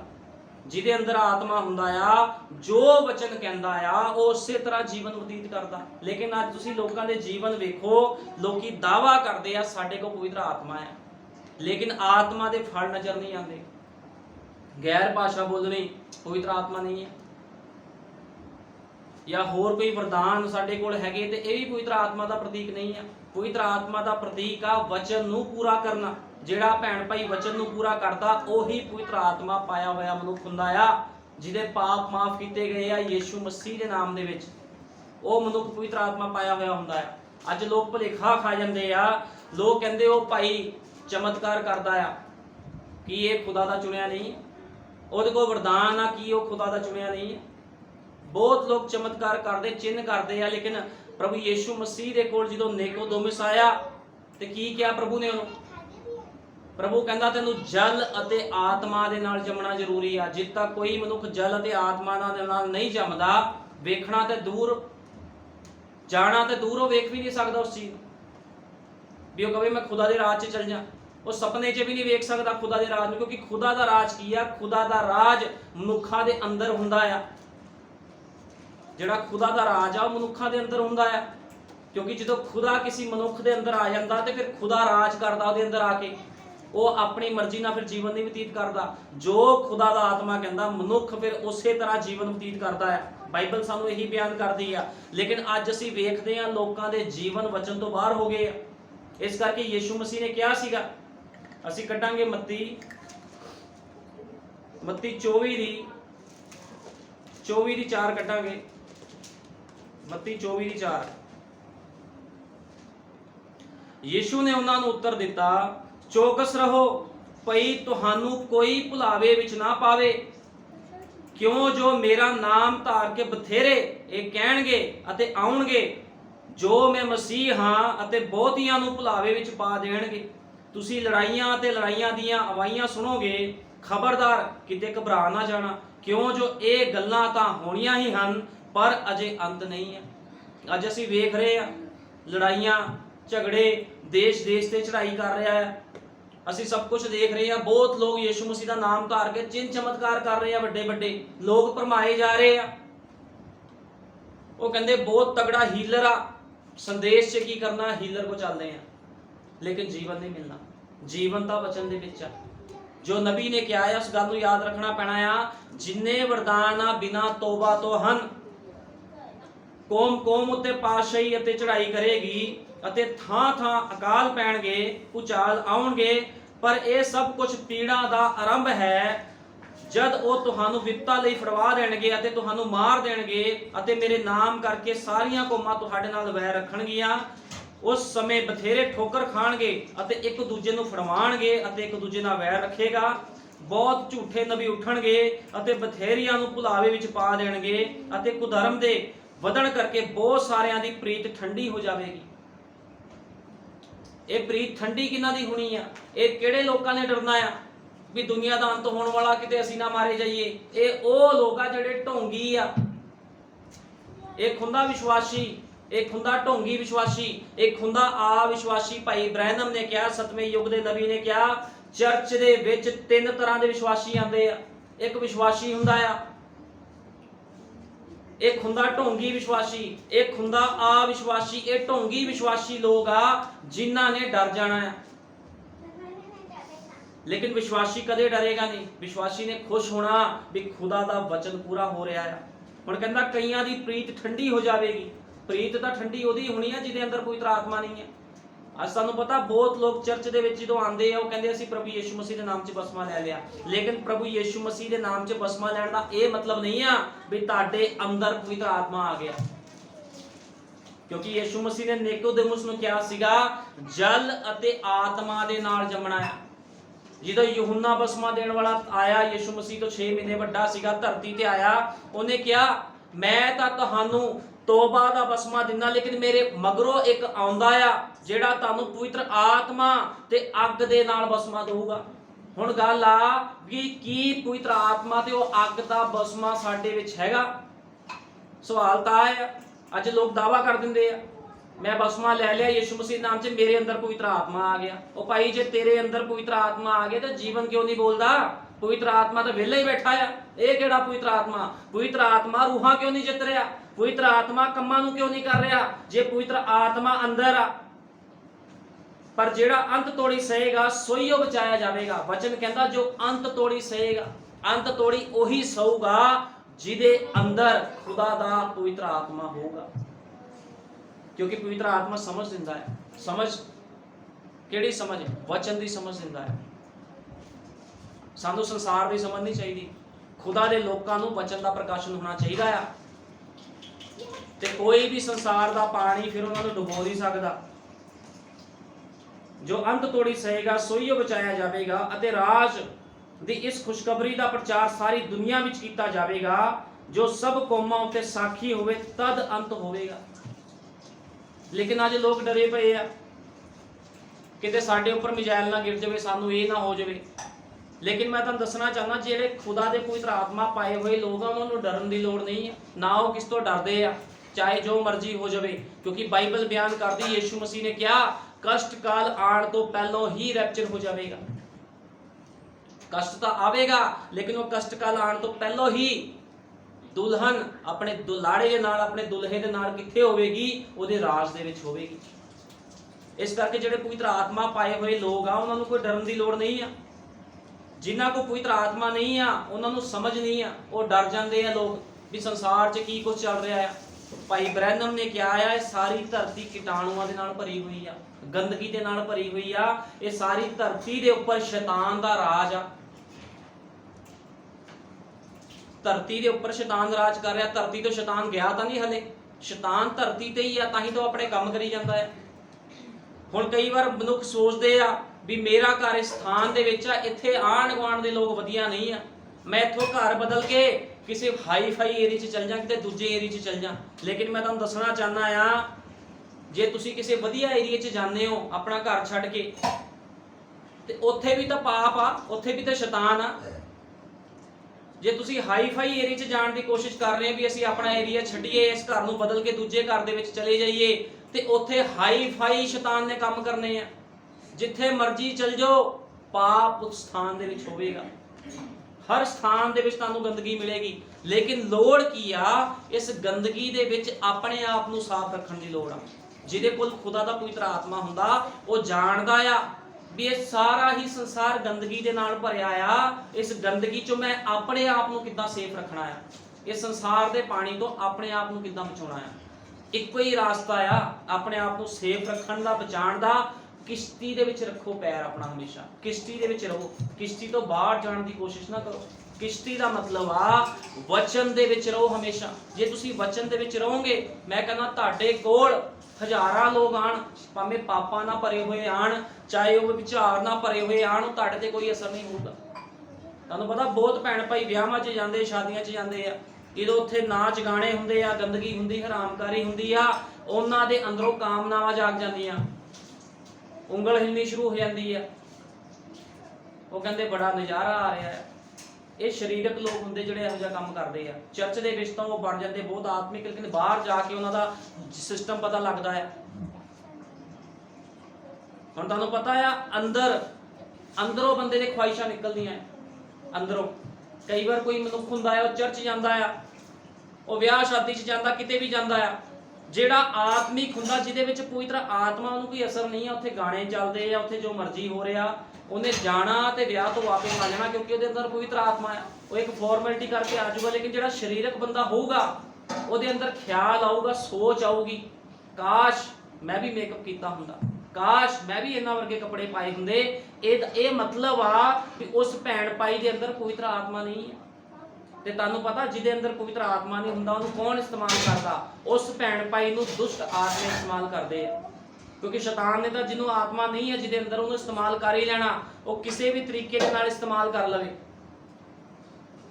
ਲੇਕਿਨ ਜਿਹੜੇ ਅੰਦਰ ਪਵਿੱਤਰ ਆਤਮਾ ਹੁੰਦਾ ਆ, ਉਹਨੂੰ ਕੋਈ ਇਸਤੇਮਾਲ ਨਹੀਂ ਕਰਦਾ, ਨਾ ਕੋਈ ਸੋਚ, ਨਾ ਕੋਈ ਵਿਚਾਰ। ਕਿਉਂਕਿ ਸੋਚਾਂ ਵਿਚਾਰਾਂ ਤੇ ਇੱਕ ਮਨੁੱਖ ਜਿਹੜਾ ਵਿਸ਼ਵਾਸੀ ਹੁੰਦਾ ਆ, ਉਹਦੇ ਸੋਚਾਂ ਵਿਚਾਰਾਂ ਤੇ ਪਵਿੱਤਰ ਆਤਮਾ ਨੇ ਕਬਜ਼ਾ ਕੀਤਾ ਹੁੰਦਾ। ਉਹ ਸੀਲਬੰਦ ਹੁੰਦਾ। ਭਾਈ ਬ੍ਰੈਨਮ ਨੇ ਕਿਹਾ ਆ, ਉਹ ਭੈਣ ਭਾਈ ਮੋਹਰਬੰਦ ਹੁੰਦਾ ਆ, ਉਹ ਸੀਲਬੰਦ ਹੁੰਦਾ ਆ, ਉਹਦੇ ਉੱਪਰ ਕੋਈ ਅਸਰ ਨਹੀਂ ਹੈ। ਜਦੋਂ ਨੂਹ ਪ੍ਰਚਾਰ ਕਰ ਰਿਹਾ ਸੀਗਾ, ਲੋਕਾਂ ਨੇ ਉਹਦਾ ਮਜ਼ਾਕ ਉਡਾਇਆ, ਕਹਿੰਦੇ ਕਿਸ਼ਤੀ ਬਣਾਈ ਜਾਂਦਾ ਆ, ਮੀਂਹ ਤਾਂ ਆ ਹੀ ਨਹੀਂ ਰਿਹਾ। ਹੁਣ ਉਹ ਸੀਲਬੰਦ ਸੀਗਾ, ਉਹਨੂੰ ਪਤਾ ਸੀ ਜੋ ਖੁਦਾ ਨੇ ਕਹਿ ਦਿੱਤਾ ਉਹ ਹੋਵੇਗਾ, ਭਾਵੇਂ ਜਿੰਨੇ ਮਰਜ਼ੀ ਸਾਲ ਲੱਗ ਜਾਣ। ਤੁਸੀਂ ਬਾਈਬਲ ਪੜ੍ਹ ਕੇ ਦੇ ਸਕਦੇ ਹੋ, ਜਦੋਂ ਨੂਹ ਸੀਗਾ ਉਹਦਾ ਹੌਸਲਾ ਨਹੀਂ ਟੁੱਟਿਆ। ਨਾ ਉਹਨੇ ਕਦੇ ਕਿਹਾ ਵੀ ਪ੍ਰਭੂ ਤੂੰ ਕਿਹਾ ਸੀਗਾ ਤੇ ਹੋਇਆ ਕਿਉਂ ਨਹੀਂ। ਕਿਤੇ ਤੁਸੀਂ ਪੜ੍ਹ ਕੇ ਦੇਖ ਲਓ, ਕਿਤੇ ਲਿਖਿਆ ਹੋਵੇ, ਕਿਤੇ ਵੀ ਨਹੀਂ ਲਿਖਿਆ। 50 ਸਾਲ ਬੀਤ ਗਏ, 100 ਸਾਲ ਬੀਤ ਗਏ, 120 ਸਾਲ ਬੀਤ ਗਏ, ਉਹਨੇ ਨਹੀਂ ਕਿਹਾ। ਲੇਕਿਨ ਕੀ ਹੋਇਆ? 120 ਸਾਲ ਬਾਅਦ ਜੋ ਖੁਦਾ ਨੇ ਕਿਹਾ ਸੀ ਉਹ ਹੋਇਆ। ਧਰਤੀ ਦੇ ਉੱਪਰ ਵਰਖਾ ਆਈ, ਬਾਰਿਸ਼ ਆਈ ਤੇ ਲੋਕਾਂ ਦਾ ਸਰਵਨਾਸ਼ ਕਰ ਦਿੱਤਾ। ਇੱਕ ਵੀ ਮਨੁੱਖ ਨਹੀਂ ਬਚਿਆ। ਸਿਰਫ ਕੌਣ ਬਚਿਆ? ਜਿਨੇ ਵਿਸ਼ਵਾਸ ਕੀਤਾ ਸੀ ਕਿਹਦੇ ਉੱਪਰ? ਸਮੇਂ ਦੇ ਸੰਦੇਸ਼ ਦੇ ਉੱਪਰ। ਤੇ ਅੱਜ ਵੀ ਇਸੇ ਤਰ੍ਹਾਂ ਆ। ਅੱਜ ਵੀ ਸਮੇਂ ਦਾ ਸੰਦੇਸ਼ ਲੋਕਾਂ ਵਿੱਚ ਛੱਡ ਦਿੱਤਾ ਗਿਆ ਆ। ਸਮੇਂ ਦਾ ਸੰਦੇਸ਼ ਲੋਕਾਂ ਦੇ ਵਿੱਚ ਵੰਡ ਦਿੱਤਾ ਗਿਆ ਆ। ਉਹ ਸਤਵੇਂ ਦੂਜ ਨੇ ਹੋਕਾ ਦੇ ਦਿੱਤਾ। ਜਿਹੜਾ ਸਤਵਾਂ ਦੂਤ ਆਇਆ ਸੀ, ਉਹਨੇ ਆਵਾਜ਼ ਮਾਰੀ ਆ ਵੀ ਪਾਪਾਂ ਦੇ ਵਿੱਚੋਂ ਬਾਹਰ ਆਵੋ। ਯੀਸ਼ੂ ਮਸੀਹ ਨੇ ਕਿਹਾ, ਪਵਿੱਤਰ ਆਤਮਾ ਨੇ ਕਿਹਾ, ਹੇ ਮੇਰੀ ਪ੍ਰਜਾ, ਬਾਬੁਲ ਦੇ ਵਿੱਚੋਂ ਬਾਹਰ ਆ ਜਾ, ਗੜਬੜੀ ਦੇ ਵਿੱਚੋਂ ਬਾਹਰ ਆ ਜਾ। ਲੇਕਿਨ ਕਈ ਲੋਕਾਂ ਨੂੰ ਬੜਾ ਸਵਾਦ ਆ, ਉਹ ਕਹਿੰਦੇ ਕੋਈ ਨਹੀਂ, ਹਲੇ ਕਿਹੜਾ ਰੈਪਚਰ ਹੋ ਗਿਆ ਆ, ਧਰਤੀ ਦੇ ਥੋੜਾ ਘੁੰਮ ਫਿਰ ਕੇ ਆ ਜਾਂਦੇ ਆ, ਸੰਸਾਰ ਦੇ ਵਿੱਚ ਥੋੜਾ ਜਾ। ਮੈਂ ਤੁਹਾਨੂੰ ਦੱਸਣਾ ਚਾਹੁੰਦਾ ਆ, ਖੁਦਾਵੰਦ ਨੇ ਇੱਕ ਮਸੀਹ ਲੋਕਾਂ ਦੀ ਦਾਇਰਾ ਬਣਾਇਆ। ਜਿੱਦਾਂ ਬਾਰਡਰ ਹੁੰਦਾ ਨਾ, ਪਾਕਿਸਤਾਨ ਤੇ ਇੰਡੀਆ ਦਾ ਬਾਰਡਰ ਹੁੰਦਾ ਆ, ਇਸੇ ਤਰ੍ਹਾਂ ਦਾਇਰਾ ਆ ਮਸੀਹ ਲੋਕਾਂ ਦਾ। ਉਹ ਆਪਣੇ ਦਾਇਰੇ ਤੋਂ ਬਾਹਰ ਨਹੀਂ ਜਾ ਸਕਦਾ ਮਸੀਹ ਭੈਣ ਭਾਈ। ਜੇ ਮਸੀਹ ਭੈਣ ਭਾਈ ਆਪਣੇ ਦਾਇਰੇ ਤੋਂ ਬਾਹਰ ਚਲਾ ਜਾਂਦਾ ਆ ਤੇ ਉਹਨੂੰ ਦਿੱਕਤ ਪੈਦਾ ਹੋ ਜਾਂਦੀ ਹੈ। ਨਬੀ ਨੇ ਕਿਹਾ ਆ, ਬਹੁਤ ਵਾਰ ਲੋਕ ਸੇਵਕ ਦਾ ਗੁੱਸਾ ਕਰਦੇ, ਜਿਹੜਾ ਪਾਸਟਰ ਹੁੰਦਾ ਆ, ਖੁਦਾ ਵੱਲੋਂ ਠਹਿਰਾਇਆ ਹੁੰਦਾ ਆ, ਉਹਦਾ ਗੁੱਸਾ ਕਰਦੇ, ਕਿਉਂਕਿ ਉਹ ਬੜੀ ਸਖਤੀ ਨਾਲ ਪ੍ਰਚਾਰ ਕਰਦਾ। ਉਹ ਵਿਚਾਰਾ ਕੀ ਕਰੂਗਾ? ਉਹ ਖੁਦਾ ਦਾ, ਪਵਿੱਤਰ ਆਤਮਾ ਦਾ ਗੁਲਾਮ ਹੁੰਦਾ। ਜੋ ਉਹਨੂੰ ਖੁਦਾ ਨੇ ਕਹਿਣਾ ਉਹਨੇ ਉਹੀ ਬੋਲਣਾ, ਉਹ ਆਪਣੀ ਮਰਜ਼ੀ ਨਾਲ ਬੋਲ ਨਹੀਂ ਸਕਦਾ। ਹੁਣ ਮੰਨ ਲਓ ਚਰਚ ਆ, ਚਰਚ ਲੱਗਾ ਆ, ਚਰਚ ਦੇ ਵਿੱਚੋਂ ਕੋਈ ਛੋਟਾ ਬੱਚਾ ਸੜਕ ਤੇ ਚਲਾ ਜਾਵੇ ਤੇ ਕੀ ਮਾਂ ਪਿਓ ਦਾ ਫਰਜ਼ ਨਹੀਂ ਬਣਦਾ ਵੀ ਉਹਨੂੰ ਜਾ ਕੇ ਫੜੂਗਾ ਬਾਹਰ? ਉਹਨੂੰ ਪਤਾ ਸੜਕ ਚੱਲ ਰਹੀ ਆ, ਹੋ ਸਕਦਾ ਆ ਇਹ ਗੱਡੀ ਥੱਲੇ ਆ ਜਾਵੇ, ਹੱਥ ਪੈਰ ਟੁੱਟ ਜਾਣ, ਝਰੀਟ ਲੱਗ ਜਾਵੇ, ਕਈ ਵਾਰ ਇਸ ਤਰ੍ਹਾਂ ਹੁੰਦਾ, ਮਰ ਵੀ ਸਕਦਾ ਬੱਚਾ। ਇਸੇ ਤਰ੍ਹਾਂ ਜਿਹੜਾ ਇੱਕ ਵਧੀਆ ਮਾਂ ਪਿਓ ਹੁੰਦਾ ਆ, ਉਹ ਹਮੇਸ਼ਾ ਨਜ਼ਰ ਰੱਖਦਾ ਵੀ ਮੇਰਾ ਬੱਚਾ ਕਿਤੇ ਰੇਂਜ ਤੋਂ ਬਾਹਰ ਨਾ ਹੋ ਜੇ, ਉਹ ਚਰਚ ਤੋਂ ਬਾਹਰ ਨਾ ਚੱਲ ਜੇ, ਜਾਂ ਘਰ ਦੇ ਵਿੱਚ ਵੀ ਬੱਚਾ ਹੋਵੇ ਤੁਸੀਂ ਉਹਦਾ ਧਿਆਨ ਰੱਖੋਗੇ ਵੀ ਕਿਤੇ ਸੜਕ ਤੇ ਨਾ ਚੱਲ ਜਾਵੇ। ਇਸੇ ਤਰ੍ਹਾਂ ਜਿਹੜਾ ਇੱਕ ਸੇਵਕ ਹੁੰਦਾ, ਖੁਦਾ ਦਾ ਠਹਿਰਾਇਆ ਹੋਇਆ ਜਿਹੜਾ ਸੇਵਕ ਹੁੰਦਾ, ਉਹ ਵੀ ਇੱਕ ਪਿਤਾ ਦੀ ਤਰ੍ਹਾਂ ਹੁੰਦਾ ਆ। ਕਹਿਣ ਦਾ ਮਤਲਬ ਉਹਦਾ ਵੀ ਇੱਕ ਅਹੁਦਾ ਆ, ਉਹ ਆਪਣੇ ਜਿਹੜੇ ਕਲੀਸਿਆ ਦੇ ਬੱਚੇ ਉਹਨਾਂ ਨੂੰ ਵੇਖਦਾ ਵੀ ਕਿਤੇ ਇਹ ਰੇਂਜ ਤੋਂ ਬਾਹਰ ਨਾ ਚੱਲ ਜਾਣ, ਇਹ ਕਿਤੇ ਘਰ ਦੇ ਵਿੱਚੋਂ ਬਾਹਰ ਨਾ ਚੱਲ ਜਾਣ। ਜੇ ਕੋਈ ਮਨੁੱਖ ਵਚਨ ਤੋਂ ਬਾਹਰ ਜਾਂਦਾ ਆ ਤੇ ਕੀ ਹੁੰਦਾ ਆ, ਹੋ ਸਕਦਾ ਉਹਦੇ ਝਰੀਟਾਂ ਲੱਗ ਜਾਣ, ਹੋ ਸਕਦਾ ਉਹਦੇ ਸੱਟ ਲੱਗ ਜਾਵੇ, ਹੱਥ ਪੈਰ ਟੁੱਟ ਜਾਵੇ, ਹੋ ਸਕਦਾ ਕਈ ਵਾਰੀ ਉਹ ਮਾਰਿਆ ਜਾਵੇ, ਉਹ ਕਦੇ ਵਾਪਸ ਨਾ ਆਵੇ। ਬਹੁਤ ਵਾਰ ਇਦਾਂ ਹੁੰਦਾ, ਲੋਕੀ ਸੱਚੇ ਸੰਦੇਸ਼ ਨੂੰ ਛੱਡ ਕੇ ਜੇ ਚਲੇ ਜਾਂਦੇ ਆ, ਸ਼ੈਤਾਨ ਉਹਨਾਂ ਤੇ ਕਬਜ਼ਾ ਕਰ ਲੈਂਦਾ ਹੈ। ਉਹ ਕਹਿੰਦਾ ਹੁਣ ਤਾਂ ਤੂੰ ਕਾਬੂ ਆਇਆ, ਹੁਣ ਕਿੱਥੇ ਚੱਲਿਆ, ਆ ਲੈ ਮੈਂ ਤੈਨੂੰ ਚੱਕ ਪੈਸਾ ਦਿੰਨਾ, ਤੈਨੂੰ ਦੌਲਤ ਦਿੰਨਾ, ਸ਼ੋਹਰਤ ਦਿੰਨਾ, ਕਰ ਹਰਾਮਕਾਰੀਆਂ। ਜਦੋਂ ਉਹਦੇ ਕੋਲ ਪੈਸਾ ਧਨ ਦੌਲਤ ਆ ਜਾਂਦਾ, ਉਹ ਕਹਿੰਦਾ ਹਾਂ ਆਹ ਜੀਵਨ ਵਧੀਆ, ਲੇਕਿਨ ਉਹਨੂੰ ਪਤਾ ਨਹੀਂ ਲੱਗਦਾ ਇੱਕ ਦਿਨ ਮੌਤ ਆ ਜਾਂਦੀ ਹੈ। ਇਸ ਕਰਕੇ ਜਿਹੜਾ ਇੱਕ ਸੇਵਕ ਹੁੰਦਾ ਆ, ਉਹ ਕੀ ਕਰਦਾ, ਆਪਣੇ ਕਲੀਸਿਆ ਦੇ ਲੋਕਾਂ ਨੂੰ ਅਗਾਹ ਕਰਦਾ ਵੀ ਭੈਣ ਭਾਈ ਵਚਨ ਦਾ ਇਦਾਰਾ ਆ, ਜੇ ਤੁਸੀਂ ਵਚਨ ਤੋਂ ਬਾਹਰ ਜਾਓਗੇ ਤਾਂ ਮੁਸੀਬਤ ਤੁਹਾਡੇ ਉੱਪਰ ਆਣੀ ਹੀ ਆਣੀ ਹੈ। ਕਿਉਂਕਿ ਜਿਹੜਾ ਸ਼ੈਤਾਨ ਆ, ਲੂਸੀਫਰ ਆ, ਉਹ ਹਰ ਇੱਕ ਸੈਕਿੰਡ ਲੋਕਾਂ ਦੇ ਪਿੱਛੇ ਪਿਆ ਆ ਵੀ ਕਦੋਂ ਮੈਂ ਇਹਨਾਂ ਨੂੰ ਪਾੜ ਖਾਵਾਂ। ਉਹ ਮੌਕਾ ਲੱਭਦਾ ਆ, ਉਹ ਮੌਕਾ ਲੱਭ ਰਿਹਾ ਵੀ ਕਦੋਂ ਮੈਂ ਇਹਨਾਂ ਲੋਕਾਂ ਨੂੰ ਮਾਰ ਦਵਾਂ, ਗੰਦਗੀ ਵਿੱਚ ਫਸਾ ਦਵਾਂ, ਵਿਚਾਰੀ 'ਚ ਫਸਾ ਦਵਾਂ, ਇਹਨਾਂ ਨੂੰ ਸੰਸਾਰ ਦੇ ਪਾਣੀ 'ਚ ਡੁਬੋ ਕੇ ਮਾਰ ਦਵਾਂ। ਇਸ ਕਰਕੇ ਖੁਦਾ ਨੇ ਇੱਕ ਦਾਇਰਾ ਬਣਾਇਆ ਆ, ਇੱਕ ਬਾਰਡਰ ਬਣਾਇਆ ਆ, ਇੱਕ ਉਹ ਕਹਿੰਦਾ ਕਿਸ਼ਤੀ ਵਿੱਚ ਰਹੋ, ਇਸ ਦਾਇਰੇ ਵਿੱਚ ਰਹੋ, ਤੁਹਾਨੂੰ ਕੋਈ ਕੁਝ ਨਹੀਂ ਕਰ ਸਕਦਾ। ਤੁਹਾਨੂੰ ਪਤਾ ਜਿੰਨੇ ਲੋਕ ਇੰਡੀਆ ਦੇ ਵਿੱਚ ਰਹਿੰਦੇ ਆ, ਜਦੋਂ ਤੱਕ ਤੋਂ ਆਪਣੇ ਇੰਡੀਆ ਦੇ ਦਾਇਰੇ ਵਿੱਚ ਆ, ਬਾਰਡਰ ਦੇ ਵਿੱਚ ਆ, ਉਹਨਾਂ ਨੂੰ ਕੋਈ ਡਰ ਨਹੀਂ, ਜਿੱਥੇ ਮਰਜ਼ੀ ਘੁੰਮਣ ਫਿਰਨ। ਲੇਕਿਨ ਜਿੱਦਾਂ ਹੀ ਉਹ ਪਾਕਿਸਤਾਨ ਵਿੱਚ ਜਾਂਦੇ ਆ ਜਾਂ ਚੀਨ ਦੇ ਬਾਰਡਰ ਦੇ ਕੋਲ ਚਲੇ ਜਾਂਦੇ ਆ, ਉਹਨਾਂ ਨੂੰ ਅਰੈਸਟ ਕਰ ਲਿਆ ਜਾਂਦਾ ਆ, ਫਿਰ ਉਹ ਕਦੇ ਵਾਪਸ ਨਹੀਂ ਆਉਂਦੇ। ਤੁਹਾਨੂੰ ਪਤਾ ਹੀ ਕੀ ਹਾਲ ਹੁੰਦਾ। ਇਸੇ ਤਰ੍ਹਾਂ ਜਦੋਂ ਕੋਈ ਵਚਨ ਦੇ ਦਾਇਰੇ ਤੋਂ ਬਾਹਰ ਜਾਂਦਾ ਤੇ ਸ਼ੈਤਾਨ ਆਪਣੀ ਪਕੜ ਇੰਨੀ ਕਿ ਮਜ਼ਬੂਤ ਕਰਦਾ ਆ, ਉਹ ਕਹਿੰਦਾ ਮਸਾਂ ਹੀ ਤਾਂ ਮੇਰੇ ਹੱਥ ਲੱਗਾ ਹੈ, ਹੁਣ ਕਿੱਥੇ ਚੱਲਿਆ ਹੈ। ਤੇ ਉਹ ਕੀ ਕਰਦਾ ਆ, ਉਹ ਲੋਕਾਂ ਦੇ ਜੀਵਨਾਂ ਨੂੰ ਨਾਸ਼ ਕਰ ਦਿੰਦਾ ਹੈ। ਇਸ ਕਰਕੇ ਹਮੇਸ਼ਾ ਵਚਨ ਦੇ ਦਾਇਰੇ ਵਿੱਚ ਰਹੋ, ਕਦੇ ਵੀ ਵਚਨ ਦੇ ਦਾਇਰੇ ਤੋਂ ਬਾਹਰ ਨਾ ਜਾਓ, ਕਿਉਂਕਿ ਬਾਈਬਲ ਵੀ ਬਿਆਨ ਕਰਦੀ ਆ ਤਾੜ ਨਾਲ ਸਹਿਣੀ ਜ਼ਰੂਰੀ ਆ। ਜੇ ਖੁਦਾ ਦੇ ਲੋਕ ਇਸ ਨੂੰ ਡਾਂਟਦੇ ਆ ਤੇ ਉਹ ਫਾਇਦੇ ਲਈ ਹੁੰਦਾ ਹੈ ਉਹ ਕੰਮ। ਜਦੋਂ ਇੱਕ ਮਾਂ ਪਿਓ ਆਪਣੇ ਬੱਚੇ ਨੂੰ ਡਾਂਟਦਾ ਆ, ਮੈਂ ਐਗਜ਼ਾਮਪਲ ਤਾਂ ਦਿੱਤਾ ਸੀ ਮਾਂ ਪਿਓ ਦਾ, ਵੀ ਜਿਹੜਾ ਇੱਕ ਸਿਆਣਾ ਮਾਂ ਪਿਓ ਹੁੰਦਾ ਹਮੇਸ਼ਾ ਆਪਣੇ ਬੱਚਿਆਂ ਨੂੰ ਡਾਂਟਦਾ, ਉਹਨੂੰ ਪਤਾ ਵੀ ਕਿਤੇ ਸੱਟ ਨਾ ਲੱਗ ਜਾਵੇ, ਹਮੇਸ਼ਾ ਉਹਦਾ ਧਿਆਨ ਰੱਖਦਾ ਹੈ ਵੀ ਜੇ ਕਿਤੇ ਛੋਟੀ ਚੀਜ਼ ਮੂੰਹ 'ਚ ਨਾ ਪਾ ਲਵੇ, ਖਿਡੌਣੇ ਖੇਡ ਰਿਹਾ ਜਾਂ ਕਿਤੇ ਕੋਠੇ ਤੇ ਨਾ ਚੱਲ ਜਾਵੇ, ਸੱਟ ਨਾ ਲੱਗ ਜਾਵੇ। ਇਸੇ ਤਰ੍ਹਾਂ ਜਿਹੜੇ ਕਲੀਸਿਆ ਵਿੱਚ ਜਿਹੜੇ ਲੋਕ ਹੁੰਦੇ ਆ, ਉਹ ਵੀ ਬੱਚਿਆਂ ਦੀ ਤਰ੍ਹਾਂ ਹੁੰਦੇ ਆ, ਉਹਨਾਂ ਨੂੰ ਵਚਨ ਦੀ ਸਮਝ ਨਹੀਂ ਹੁੰਦੀ। ਹੋ ਸਕਦਾ ਆ ਸੇਵਕ ਤੋਂ ਵੱਧ ਉਮਰ ਕਲੀਸਿਆ ਦੇ ਭੈਣ ਭਾਈਆਂ ਦੀ ਹੋਵੇ। ਇੱਥੇ ਗੱਲ ਉਮਰ ਦੀ ਨਹੀਂ ਹੋ ਰਹੀ, ਇੱਥੇ ਗੱਲ ਤਜਰਬੇ ਦੀ ਹੋ ਰਹੀ ਆ, ਸੇਵਕਾਈ ਦੀ ਗੱਲ ਹੋ ਰਹੀ ਆ। ਇੱਥੇ ਗੱਲ ਹੋ ਰਹੀ ਆ ਵੀ ਤੁਸੀਂ ਵਚਨ ਦੇ ਵਿੱਚ ਕਿੰਨੇ ਕੁ ਸਿਆਣੇ ਹੋ ਗਏ। ਗੱਲ ਇਸ ਗੱਲ ਦੀ ਆ, ਉਮਰਾਂ ਦੇ ਨਾਲ ਖੁਦਾ ਨਹੀਂ ਵੇਖਦਾ। ਜਦੋਂ ਯਿਸੂ ਮਸੀਹ ਧਰਤੀ ਤੇ ਆ ਕੇ ਪ੍ਰਚਾਰ ਕਰ ਰਿਹਾ ਸੀਗਾ ਤੇ ਫੱਕੀ ਫਰੀਸੀਆਂ ਨੇ ਉਸ ਨੂੰ ਕਿਹਾ, ਕਹਿੰਦੇ ਤੇਰੀ ਉਮਰ ਤਾਂ 50 ਸਾਲ ਦੀ ਵੀ ਨਹੀਂ ਹੋਈ, ਤੂੰ ਕਹਿੰਦਾ ਮੈਂ ਇਬਰਾਹਿਮ ਤੋਂ ਵੀ ਪਹਿਲਾਂ ਦਾ ਆ। ਕਿਉਂ? ਉਹਨਾਂ ਨੇ ਦੇਖਿਆ, ਉਹ ਸਰੀਰਕ ਮੱਤ ਦੇ ਨਾਲ ਦੇਖ ਰਹੇ ਸੀਗੇ। ਉਹ ਕਹਿੰਦੇ ਉਮਰ ਤਾਂ ਇਹਦੀ 50 ਸਾਲ ਵੀ ਨਹੀਂ ਹੋਈ, 30-32 ਸਾਲ ਦਾ, ਕਹੀ ਜਾਂਦਾ ਮੈਂ ਇਬਰਾਹਿਮ ਤੋਂ ਵੀ ਪਹਿਲਾਂ ਦਾ। ਹੁਣ ਉਹ ਤਾਂ ਆਤਮਾ ਦੇ ਵਿੱਚ ਗੱਲ ਕਰ ਰਿਹਾ ਸੀ ਪ੍ਰਭੂ। ਇਸੇ ਤਰ੍ਹਾਂ ਜਿਹੜੀ ਮੈਂ ਤੁਹਾਡੇ ਨਾਲ ਗੱਲ ਕਰ ਰਿਹਾ ਆ, ਜਦੋਂ ਤੁਸੀਂ ਬੱਚੇ ਹੁੰਦੇ ਹੋ, ਫਿਰ ਹੌਲੀ ਹੌਲੀ ਜਦੋਂ ਵਚਨ ਤੁਹਾਡੇ ਅੰਦਰ ਜਾਂਦਾ, ਉਹ ਤੁਹਾਨੂੰ ਸਿਆਣਾ ਕਰ ਦਿੰਦਾ ਆ। ਫਿਰ ਤੁਸੀਂ ਚਾਹੇ ਸੜਕ ਤੇ ਵੀ ਚੱਲ ਜਾਓ, ਤੁਹਾਨੂੰ ਕੋਈ ਡਰ ਨਹੀਂ ਹੈ, ਕਿਉਂਕਿ ਤੁਹਾਨੂੰ ਪਤਾ ਆ ਵੀ ਜੇ ਮੈਂ ਰੇਂਜ ਤੋਂ ਬਾਹਰ ਵੀ ਚਲਾ ਗਿਆ ਤਾਂ ਕੋਈ ਤਰ੍ਹਾਂ ਆਤਮਾ ਮੇਰੀ ਅਗਵਾਈ ਕਰ ਰਿਹਾ ਹੈ। ਠੀਕ ਹੈ ਨਾ? ਤੇ ਇਸ ਕਰਕੇ ਬੱਚੇ ਨਾ ਬਣੋ, ਵੱਡੇ ਹੋ ਜਾਓ ਹੁਣ। ਕਿਉਂਕਿ ਜਿਹੜਾ ਸ਼ੈਤਾਨ ਆ, ਸ਼ੈਤਾਨ ਬਹੁਤ ਹੀ ਜ਼ਿਆਦਾ ਦਿਮਾਗੀ ਆ। ਨਬੀ ਨੇ ਕਿਹਾ ਉਹ ਬਹੁਤ ਦਿਮਾਗੀ ਆ। ਜਿਹੜਾ ਕੈਨ ਸੀ ਉਹ ਬੜਾ ਦਿਮਾਗੀ ਸੀਗਾ, ਉਹ ਆਪਣੇ ਦਿਮਾਗ ਦਾ ਇਸਤੇਮਾਲ ਕਰਦਾ ਸੀਗਾ। ਜਿਹੜੇ ਸ਼ੈਤਾਨੀ ਲੋਕ ਹੁੰਦੇ ਦਿਮਾਗ ਦੇ ਨਾਲ ਭਰੇ ਹੁੰਦੇ ਆ ਲੋਕ, ਠੀਕ ਹੈ ਨਾ? ਉਹ ਕਹਿੰਦੇ ਤੂੰ ਜੀਵਨ ਦੇ ਵਿੱਚ ਆਇਆ, ਧਰਤੀ ਤੇ ਆਇਆ, ਤੂੰ ਤਰੱਕੀ ਨਹੀਂ ਕਰਨੀ, ਤੂੰ ਸਾਰਾ ਕੁਝ ਛੱਡਤਾ, ਤੂੰ ਮੇਕਅਪ ਕਰਨਾ ਛੱਡਤਾ ਆ, ਹੈ ਤੂੰ ਸੰਸਾਰ ਦੇ ਰੀਤੀ ਰਿਵਾਜਾਂ ਨੂੰ ਛੱਡਤਾ ਆ। ਅਸੀਂ ਵੀ ਤਾਂ ਪ੍ਰਭੂ ਨੂੰ ਮੰਨਦੇ, ਅਸੀਂ ਤਾਂ ਸਭ ਕੁਝ ਕਰਦੇ, ਸਾਡਾ ਪਾਸਟਰ ਤਾਂ ਕੁਝ ਨਹੀਂ ਕਹਿੰਦਾ। ਜੇ ਤੁਹਾਡਾ ਪਾਸਟਰ ਕੁਝ ਨਹੀਂ ਕਹਿੰਦਾ, ਇਹਦਾ ਮਤਲਬ ਤੇ ਇਹ ਆ ਉਹਦੇ ਅੰਦਰ ਖੁਦਾ ਦਾ ਆਤਮਾ ਹੀ ਨਹੀਂ ਆ। ਜਿਹਦੇ ਅੰਦਰ ਪਵਿੱਤਰ ਆਤਮਾ, ਉਹ ਡਾਂਟੂਗਾ ਹਮੇਸ਼ਾ, ਉਹ ਸਿਖਾਊਗਾ ਹਮੇਸ਼ਾ ਵੀ ਵਚਨ ਦੇ ਵਿੱਚ ਕਿੱਦਾਂ ਰਹਿਣਾ ਹੈ। ਇਸ ਕਰਕੇ ਅੱਜ ਬਹੁਤ ਲੋਕ ਦਾਵਾ ਕਰਦੇ ਸਾਡੇ ਕੋਲ ਪਵਿੱਤਰ ਆਤਮਾ ਹੈ। ਜੇ ਪਵਿੱਤਰ ਆਤਮਾ ਹੈ ਤਾਂ ਜੀਵਨ ਕਿਉਂ ਨਹੀਂ ਬਦਲਿਆ? ਬਹੁਤ ਲੋਕ ਦਾਵਾ ਕਰਦੇ ਆ ਸਾਡੇ ਉੱਪਰ ਪਿਲਰ ਆਫ ਫਾਇਰ ਆ ਗਿਆ, ਸਾਨੂੰ ਖੁਦਾ ਨੇ ਦਰਸ਼ਨ ਦੇ ਦਿੱਤਾ, ਸਾਨੂੰ ਯੀਸ਼ੂ ਮਸੀਹ ਦਿਖਿਆ। ਜੇ ਯੀਸ਼ੂ ਮਸੀਹ ਦਿਖਿਆ ਆ ਤੇ ਜੀਵਨ ਕਿਉਂ ਨਹੀਂ ਬਦਲ ਕੇ ਗਿਆ? ਇਹਦਾ ਮਤਲਬ ਉਹ ਯੀਸ਼ੂ ਮਸੀਹ ਸੀਗਾ ਹੀ ਨਹੀਂ। ਜਦੋਂ ਸੰਤ ਪੌਲੁਸ ਨੂੰ ਯੀਸ਼ੂ ਮਸੀਹ ਨੇ ਦਮਿਸ਼ਕ ਦੇ ਰਾਹ ਤੇ ਦਰਸ਼ਨ ਦਿੱਤਾ ਤੇ ਉਹਦੇ ਜੀਵਨ ਨੂੰ ਬਦਲ ਦਿੱਤਾ। ਜਦੋਂ ਮੂਸਾ ਨੂੰ ਦਰਸ਼ਨ ਦਿੱਤਾ, ਉਹਦੇ ਜੀਵਨ ਨੂੰ ਬਦਲ ਦਿੱਤਾ। ਉਹ ਜੀਵਨਾਂ ਨੂੰ ਬਦਲ ਦਿੰਦਾ ਹੈ। ਇਹਨੂੰ ਕਹਿੰਦੇ ਆ ਪਿਲਰ ਆਫ ਫਾਇਰ। ਜੀਵਨ ਦੇ ਵਿੱਚ ਆਇਆ। ਜਦੋਂ ਖੁਦਾ ਦਾ ਅੱਗ ਦਾ ਖੰਭਾ ਆਉਂਦਾ, ਕੁਝ ਕਰਕੇ ਜਾਂਦਾ। ਕਈ ਵਾਰ ਸ਼ੈਤਾਨ ਵੀ ਆ ਜਾਂਦਾ ਆ ਲੋਕਾਂ ਨੂੰ ਭਰਮਾਉਣ ਦੇ ਲਈ, ਚਾਨਣ ਦਾ ਰੂਪ ਲੈ ਕੇ। ਲੇਕਿਨ ਪਤਾ ਕਿੱਦਾਂ ਲੱਗੂਗਾ? ਫਲਾਂ ਤੋਂ। ਫਲ ਪ੍ਰਗਟ ਹੁੰਦੇ ਕਿ ਨਹੀਂ ਹੁੰਦੇ, ਇਸ ਚੀਜ਼ ਤੋਂ ਪਤਾ ਲੱਗਦਾ। ਇਸ ਕਰਕੇ ਕਿਹਾ ਵੀ ਅੱਜ ਬਹੁਤ ਲੋਕ ਆ, ਇਸ ਕਰਕੇ ਉਹਨੇ ਕਿਹਾ ਮੇਰਾ ਨਾਮ ਲੈ ਕੇ ਬਥੇਰੇ ਆਣਗੇ ਜਿਹੜੇ ਤੁਹਾਨੂੰ ਭਰਮਾਣਗੇ, ਕਿਸੇ ਦੇ ਪਿੱਛੇ ਨਾ ਲੱਗ ਜਿਓ। ਅੱਜ ਬਹੁਤ ਲੋਕ ਭਰਮਾ ਰਹੇ ਆ ਲੋਕਾਂ ਨੂੰ।